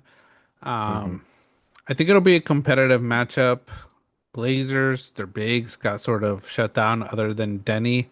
Um, Spurs, I think will win the series. Wemby didn't have his best like rebound block game, but still 35 points. Did it on the offensive end. Um, Blazers clinging 7 rebounds. That guy should be getting. He's been averaging, I feel like 15 plus. But the rest Hmm. of the team just didn't really show up. Yeah, I think that the length of Wemby is just too much for Klingon, probably. Klingon's Yeah. big boy, but yeah, Wemby's just Yeah. different. Um, yeah, and then Spurs they're stacked. They got a hell Hmm. of a lineup. I think that they have a lot going for them. The Blazers, though, I do admire like how much they hang in these games. Avicii's been phenomenal. He's been phenomenal all season long. Really just kind of under the radar player that I think is finally getting the attention he deserves. Hmm. And, just the rest of the team kind of need to step up. Jeremy Grant, Hmm. minus 25 when on the floor. So, Yeah. only 19 minutes played. Hmm. Brutal. So, hopefully, they can turn that around a bit. But yeah, Spurs think we'll win just fine. Pretty cool Hmm. colors going on in the stands with the t-shirts. I Yeah. like that. And then pretty cool to see Timmy uh Robinson out there. Yeah. So Supporting the team. iconic duo. Mhm. Yeah. No, it was cool. So that's one series that we didn't talk about. Next series, Rockets Lakers. Lakers won the first game 107 to 98. Houston playing without KD, but the Lakers also playing without um, Luca and Reeves. Like I said, that's a big win for the Lakers in my book, winning without those two players. Rockets need to find a way just to make it click because this is a team with KD. They're pretty good, but without Luca, I don't think there should be many teams beating this starting lineup. It's Luke Kennard, Marcus Smart, DeAndre Ayton, LeBron James, and Rui. Like it should be winnable. It should be. Yeah. No, and Kennard's not always going to go off for 27 points in a Yeah, game. That's just not going to happen. yeah, Um, And then the Rockets lose this game with Durant being ruled out last minute. So hmm, um, that definitely played a factor. Uh Shout out LeBron. I guess you're hmm. still doing it, bud. Good job. Yeah, Um, being a difference maker, damn near, what is he, 40 now and hmm, making it happen. So, yeah, crazy to say. I think DeAndre Ayton is kind of understanding his role a lot better now, yeah. understanding that it's okay not to be the number one dude and take a step back and play a good role. And he had a very good game. So, overall, though, I could still see Rockets persevering, coming through, Yeah, winning this series. yeah. And then the final series, before you open it up, because I know you open it up too. How many free throws did Shea get? Ooh, they won this game by a lot. Um, 19. 17. Oh, it's close. But Close, yeah, close. God, Yeah. the playoff Shea, dude. So God. big win for the OKC Thunder, 119 to 84 against Phoenix. Yeah, Shea, 25 points, 15 of those points coming from free throw. 15 points. That's more than it's like 70% of his points from free throw. Um, Yep. insane. But like I say, big team win. Lou Dort's 8 points. I always said he isn't really that great of a player. Yep. But Suns, like I say, it's a series that I think OKC we knew we're gonna win straight up. Whoever it was, if it was Phoenix, if it was Golden State, or if it was the Clippers, they were gonna pretty much handle it with ease. Yeah. Ah, God, that stat line. Shea Are you doesn't even looking? make a three, shoots 5 of 18 and still ends up with 25 points. Yeah. It's utterly ridiculous. Yeah, nobody else, both teams, even came close to the amount of free throws he had. There were only It six out of free throws for the Rockets in the that entire team. That's just ridiculous. Yeah. I I mean, so not surprised I was about in to the say. slightest, obviously. Like this is how I expect it to go. Yeah. That's just NBA basketball at this point in time with Hmm. SGA leading the helm, which kind of leads me into if he wins this MVP race this year, it's a cherry on top of a league that is unwatchable. So, props to Shea for Hmm. playing a style that the league obviously favors. Hmm. But it's a bummer when, Luca very easily should have won it. but that 65 game, or no, they made an addendum, Mhm. special, reasons, with I, the I injury. I I think he got one. Cade got Cade got one. one. Yep. Yeah. But they still didn't get enough to be a finalist. So it's in No. between Wemby, Joker, and Shea. God, I would rather give it to Wemby or Joker over him. Hmm. I'm not just saying that. I literally think both those players deserve it over him. So, Hmm. um, I don't know, but they're going to give it to Shea because the team and how they play. But, Yeah. um, God, it sucks. Like you say, it's what makes basketball unwatchable. I saw a video of old NBA player. I was gonna say Ryan Hollins, but it isn't Ryan Hollins. Richard Jefferson. Okay. Because Milwaukee sold the team, and there's been a lot of owners that are selling NBA teams, and he thinks there's a pattern. And when I look into it, I think there is a pattern.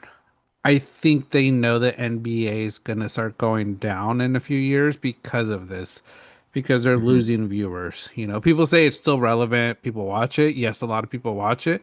But if you look at the numbers, it's getting lower and lower. And the only time people will probably watch it the most is playoffs. But I'll be honest, I watch highlights. I haven't watched full games, haven't been interested in many full games. And it's not even because my team doesn't make it. They pretty much normally don't make it. And when they do make it, they suck. So I don't really care. I watch Hmm. it for good basketball. But even, I think in our friend group, who was it? Was it Fidel? Fidel's been Yeah. watching more hockey. Yeah. Which is interesting. So it's like Yeah. people are watching other things than basketball. Yeah. No, it's super valid. I think it's something worth talking about. Um, speaking of which, I do feel for the gentleman that just bought the Boston Celtics for an insane amount of money. Because yeah, I think it's kind of reverting. And quite frankly, we talk, about how cool it is with the NBA expansion. Hmm. But like if it's unwatchable and then you're expanding, you're getting into the point of overexpansion, which is going to be a recipe for disaster. It's going to Hmm. drop a lot of these pricing, Hmm. the valuation of these teams Hmm. because there's just more of them. Yeah. So, and you pair that with the viewership issues. I mean, I always kind of throw Krispy Kreme under the bus for overexpansion. And Hey. I love them when they first came out, but Yeah. then they popped up at every corner, it looked like, Hmm. and then all of a sudden they all disappeared. And Yeah. then they kind of have this stagnant amount now. Yeah. And then you can go into Target and buy them there. But like it's just one of those things where, it just kind of feels like the NBA is a Krispy Kreme of crap It could right be. now. Yeah. It's a good way to putting it. Yeah, It could be. you know, Yeah. I don't know. We'll see. Yeah. Yeah. So we'll see. Like I say, there's still a lot of playoff basketball. Like you could tell, good games today. You know, Timberwolves making a comeback, Atlanta winning a close one by 1 point. Like I said, but it's like it still hasn't hooked me to the point of wanting to watch a full game or really that interested. I think I'll probably Yeah. wait till it gets to the conference finals and then the finals to Yeah. watch, but I'll just continue watching highlights while I watch other things at the moment. That'll be me too. Yeah, there's a lot of other cool stuff on TV that I'd rather watch, Hmm. especially with, my team not being involved either. It's just I can't find myself like if OKC's in the finals, I won't watch. Yeah. Like just it's just not fun for me. I have better things I could do. So, Yeah. yeah, but hey, I don't know who to blame more, Shea or just the refs for going along with it. Hmm. Yeah, we'll see. It could be NBA, it could be Adam Silver, it could be wanting to Yep. see OKC take over and become that dynasty that's been in football with the Patriots and the Chiefs. But the way they're Mhm. making it happen, it's worse than those two dynasties. It is. Yeah, at this point it is. Absolutely. It's annoying. Yeah, yeah. Only thing you could do to put a cherry on top is have Tony Romo commentate him. Imagine. Dude, it'd be so bad. Oh, Uh, Shay. I could only imagine. Yeah. Roma. Ooh. Can't Oh, wait for Tony. that guy to come back. Oh, yeah. Football can't get here soon enough. Yep. Not at all. Yeah. But that's NBA updates, the playoffs so far. We'll continue talking a little bit about it every now and then during the episodes, Mhm. but we'll end up with a Coachella roundup. So we discussed a little bit with Banter Takes, Coachella sort of winning or YouTube winning the weekend with Coachella. But final takes of this year's Coachella. A few things for me. Bieber, man, what Bieber did both weekends, great. It not innovative, but just how he was able to play his old songs when they don't even belong to him anymore by going on YouTube. Genius, Mhm. man. Just genius. And just what he did, I think weekend two for him was a lot better than weekend one with the guests. Like I've seen videos and pictures of Bieber. He finally just looks happy after everything he's been through, man. Like he Yep. looks happy. I saw a picture of him after weekend one at like a Thai place with a fan and Haley Bieber there too. But he had like the this biggest smile on his face, and they're like, yeah, he hasn't smiled like that since like the Obama presidency times. And I'm like, dang, that's a Yeah. long time. It's been a very long time. Yeah. No, I know he's been through it. We've talked previously about, just even the paparazzi standpoint Hmm. of it, just him leaving his house and what it looks like. And I can only imagine the mental toll that it can take on somebody. Regardless, you can say, oh, yeah, he's worth $500 million, blah, blah, blah.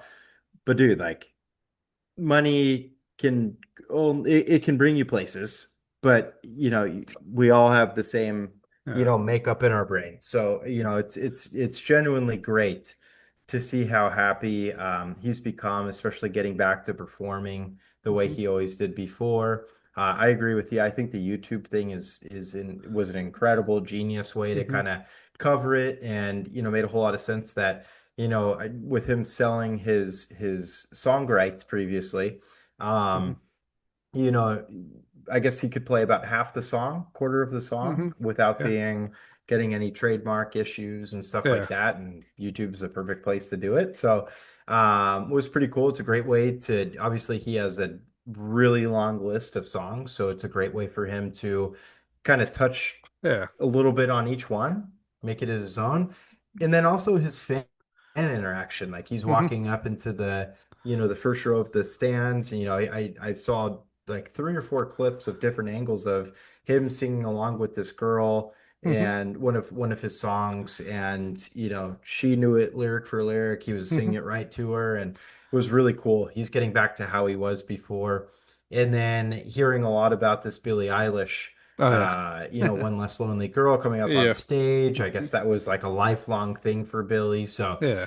was awesome. Bieber played, right into it super well. And to find out that Haley was the one who set it all up Hmm. without Billy even knowing, really cool. Yeah. That I think that's awesome. That, yeah, letting that all happen, Yeah. fulfilling dreams. Yeah. No, So, for sure. And then his merch was genius. I don't know if you saw some of his merch I don't using think so. some of his like controversial things. So like the it's not clocking video he had. Oh, sick. He had I'd that love to get that. one. He had what was the other one? Standing on Business with the blue hoodie. I don't know if Oh, you that's remember. great. Yeah, and then the one Yes. of him just flicking, people off. Like it's just like I said, he went off of like what YouTube has about him because, like I say, he like you mentioned earlier, he's a YouTube kid. That's how he came up. What was also very cool, him playing just random YouTube videos during his set, the first night and the second night. Yep. It's just like people talk smack about it that it wasn't like this elaborate stage or anything. But I think what he did was perfect for him, just who he is. And honestly, what he did also made him money because the one thing I was gonna bring up too, Carol G, she did amazing. Her sets Mhm. were just over the top. But from what I've been reading, she spent three times more than what she even got paid for Coachella.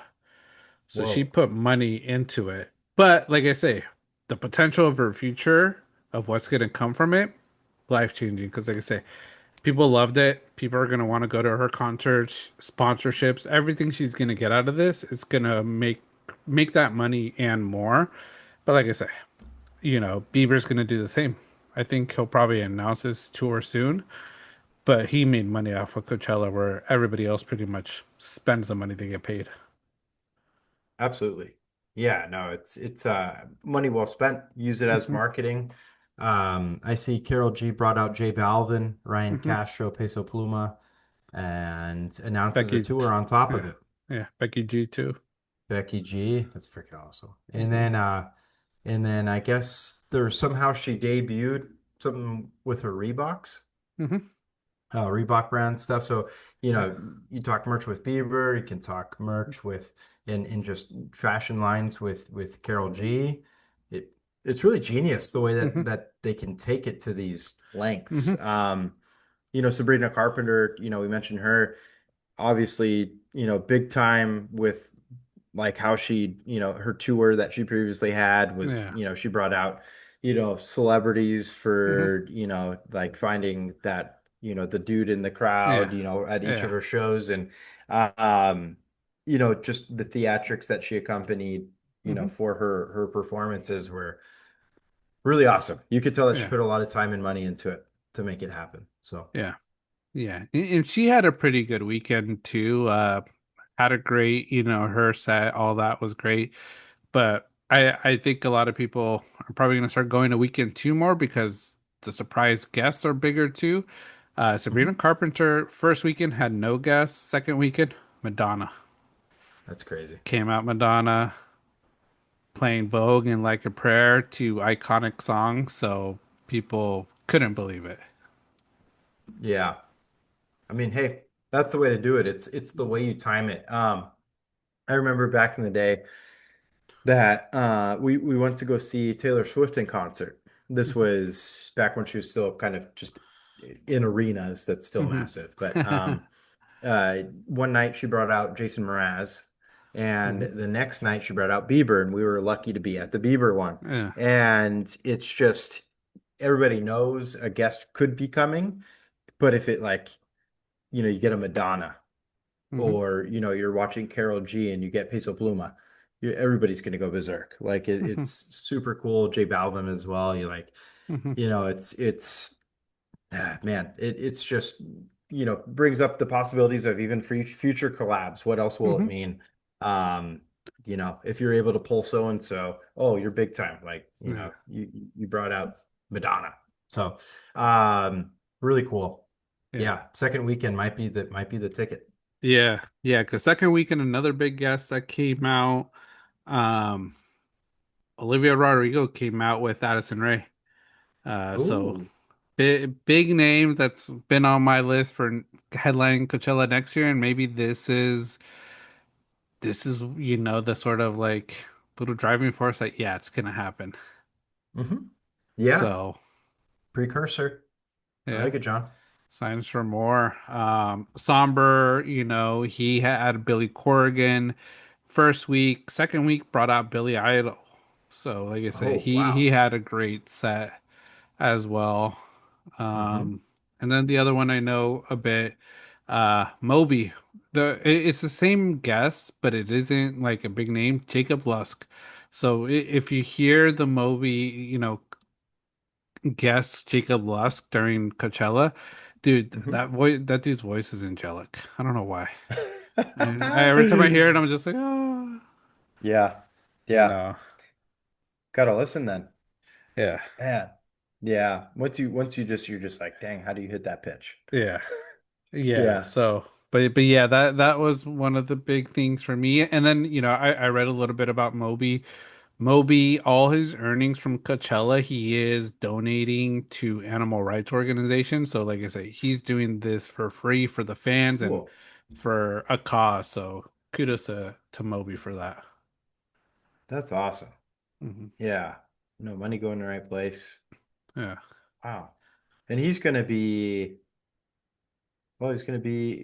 over in Turkey.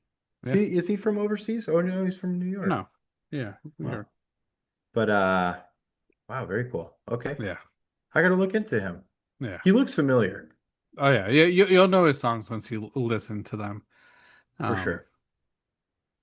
but yeah, that's a little bit. One of the things I read because I kept on looking it up, and a lot of times I logged into YouTube to listen because I was still moving, boxing up stuff, but I would just put a Coachella, one of the stages and listen to it. A lot of EDM, and I saw Okay. 45% of the festival EDM, so that's a big Wow. number. Yep. Come back.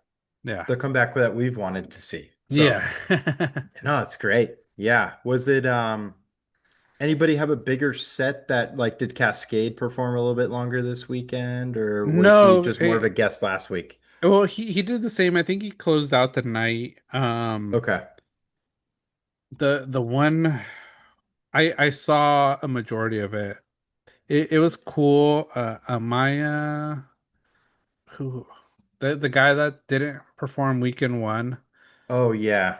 on and and me on ma, but Yeah. with Eden, his little visual, that was really cool. The visuals were awesome. Closing out night one. Um, Okay.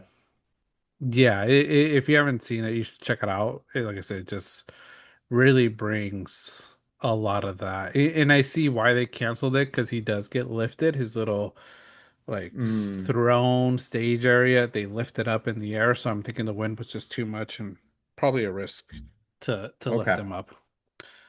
But Makes yeah, sense. I will say first time I heard him, um, really good though. I liked him. Nice. Okay. No, that's great. I need to look into him too. Yeah, I was kind of wondering. A lot of people were kind of down on him because of that first Hmm. week. But I see here most most viewed Coachella 2026 performances. This is week one. So I don't Okay, know if they've pulled up stats yet for week two. probably not. But Yeah, I guess after week one, most watched performances, Bieber 141 million. Benny, Bini. I yeah. don't, I've oh, heard. pretty good. I don't think I saw his. Okay. And then there's Justin Bieber and Kid Laroi when Kid Laroi came out. That was Yeah. 19.8 million. Cat's Eye 19.6. Big Bane 16.5. Moby 6.7. Carol G 6.6. But maybe Carol G went up a bit more with this Hmm. most recent week, even Hmm. with the collab. So, but Bieber, headlining Hmm. obviously pretty dominant with the viewership. Okay. Beanie, I did watch a little bit of theirs. Not now that I see who it is. The Okay. little girl group. I think I called them K-pop. I don't know if they actually are. I'm reading a little bit into it. Uh, But saw a little bit of it. Filipino. Though they're oh. Filipino. They're not even K-pop. Okay. Sweet. Yeah. It reminded me a lot of K-pop. I saw a lot of people out there watching them, so um Hmm. yeah, kudos to them for being up there as because they played early on too. I think they were like five or six. They weren't even like a late performance. Wow. And still So draw that many viewers. Pretty mhm, cool. yeah, nice. Yeah. No. Yeah, Big viewerships. yeah, big viewerships, a lot of good things. But one of the things we are going to talk about was food. We love talking Hmm. food. Did you get a chance to look at like some of the food reviews people have done online, stuff like that?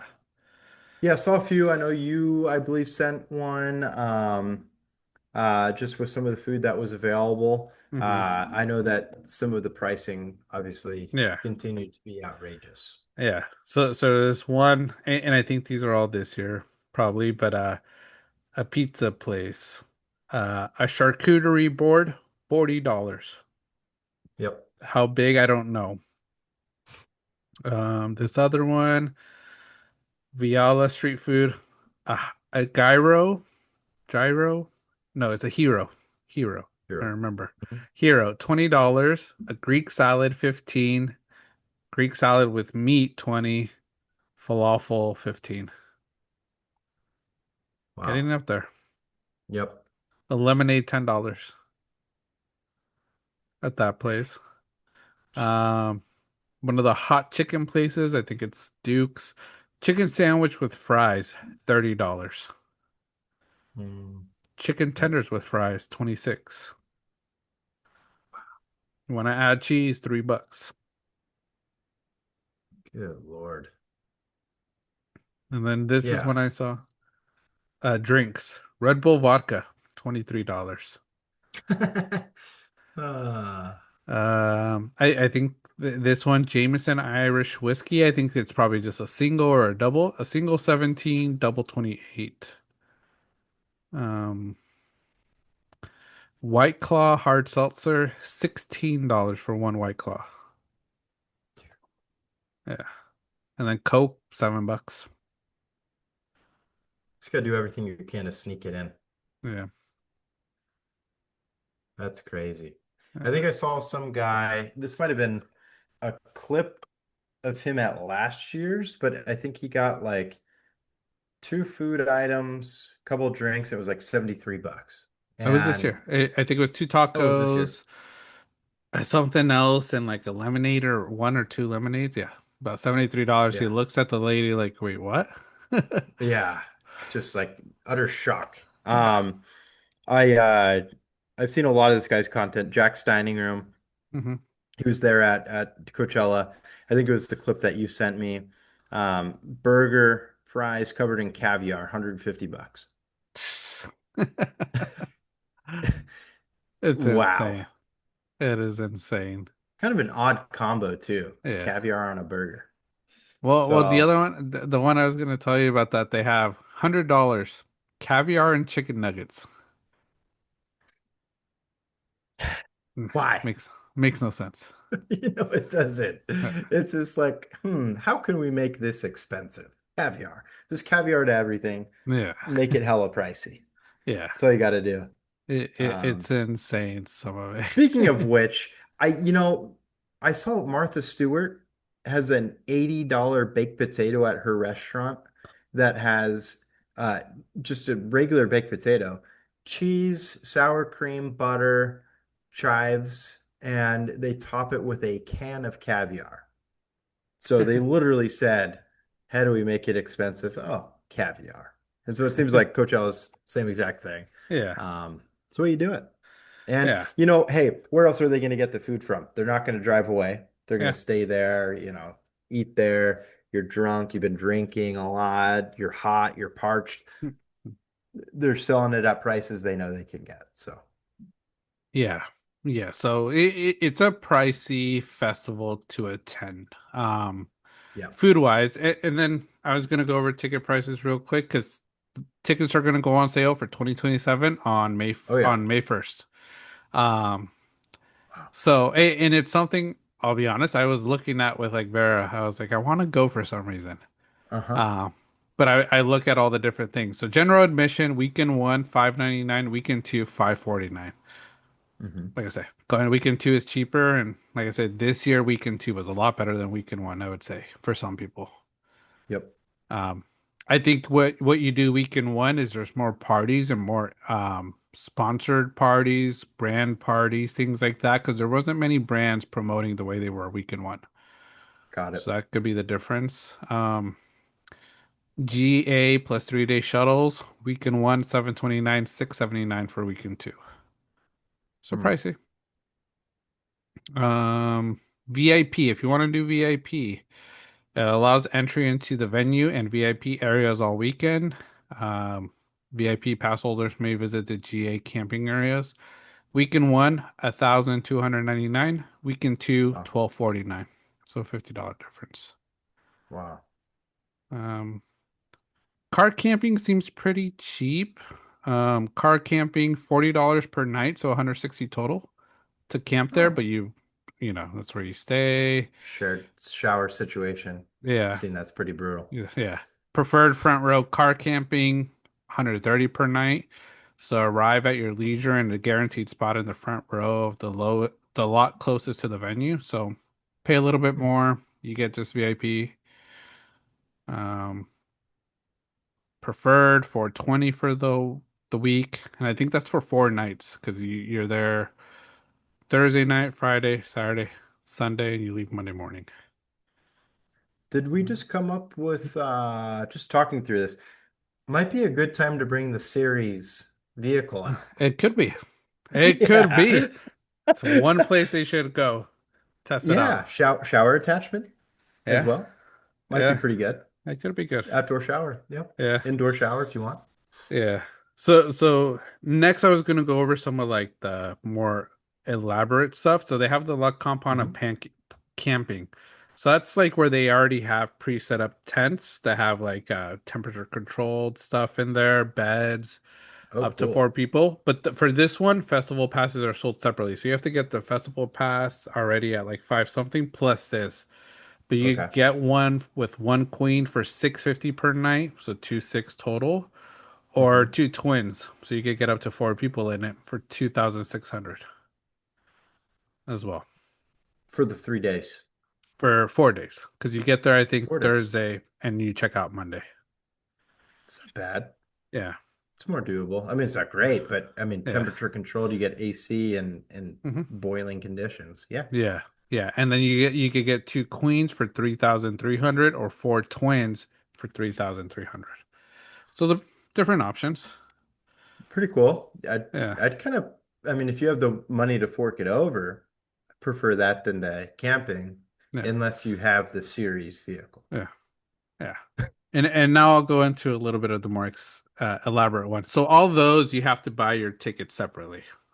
Okay. These other ones, this is the safari camping package. So it Oh, includes the cabana. You get your guest passes, so you don't have to buy tickets here. It already comes with your passes for the 3 days. okay. Premium amenities, but for this is based off two people sharing for the 4 days, 4 night stay. 15K. Oh, wow.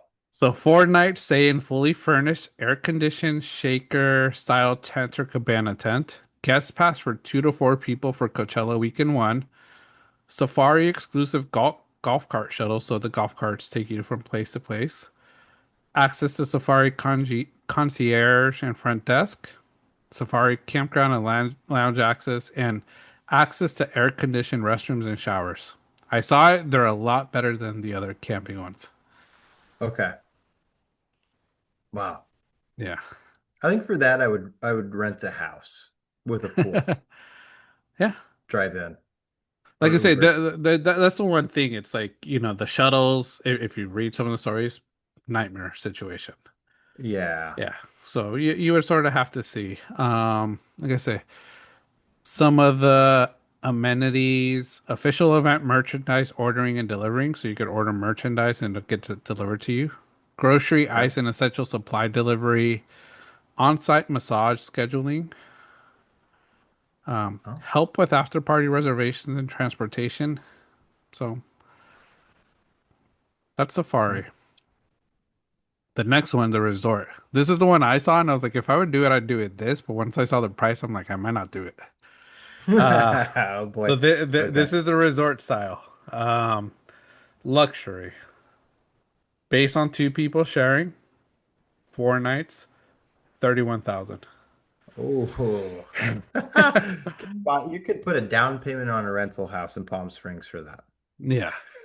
But it has like TVs, like it has like everything if you look at it. But the one thing that it has for this, you get artist passes instead of general admission passes. So the artist passes, you go into a dedicated area that's closer to the stage already Mm. for all the stages. But 4 night stay, artist pass for 2 to 4 people for Coachella weekend one, private golf cart transportation throughout the festival, additional private transportation service, personalized concierge, daily breakfast and turn down service, Safari campground and lounge access, complimentary Wi-Fi in your unit. So you get Wi-Fi.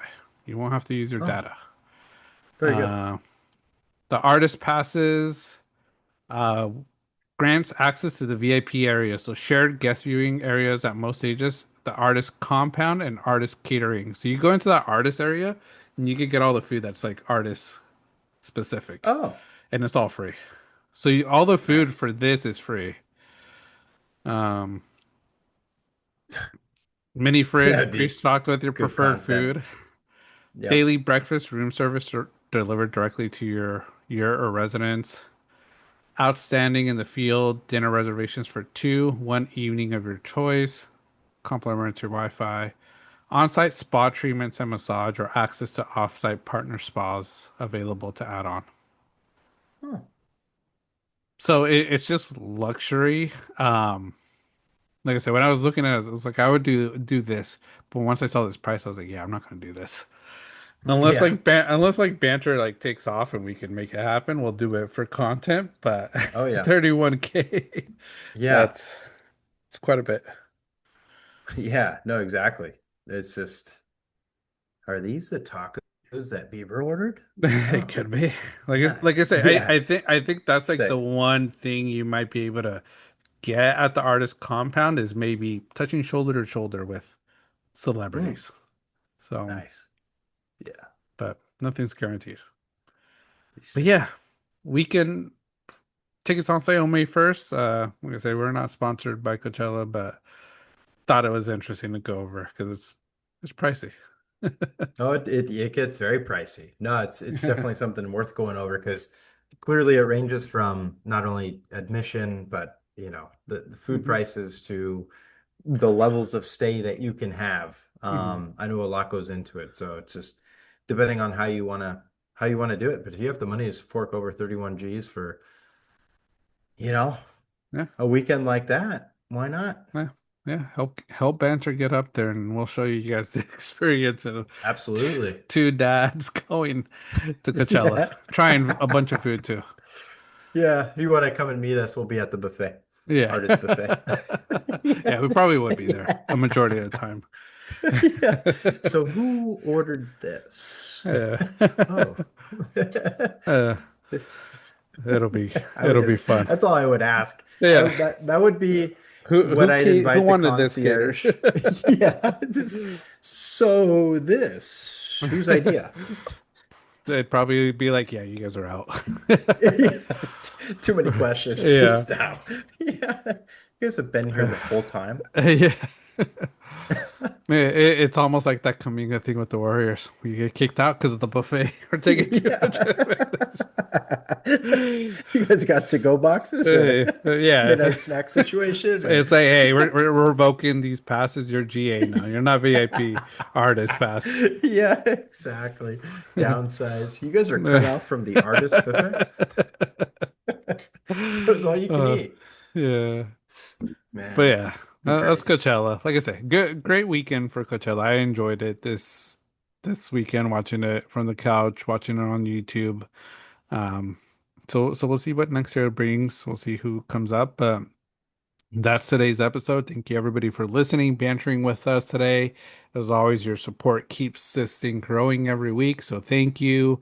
And as always, do us a solid, hit that subscribe, follow button on YouTube, Apple Music, Spotify, and Amazon Music. We appreciate it. Absolutely. We appreciate each and every single one of you watching, listening, however you guys gather the banter content. We're always so thankful and have a great week ahead. Yeah. Peace. See ya.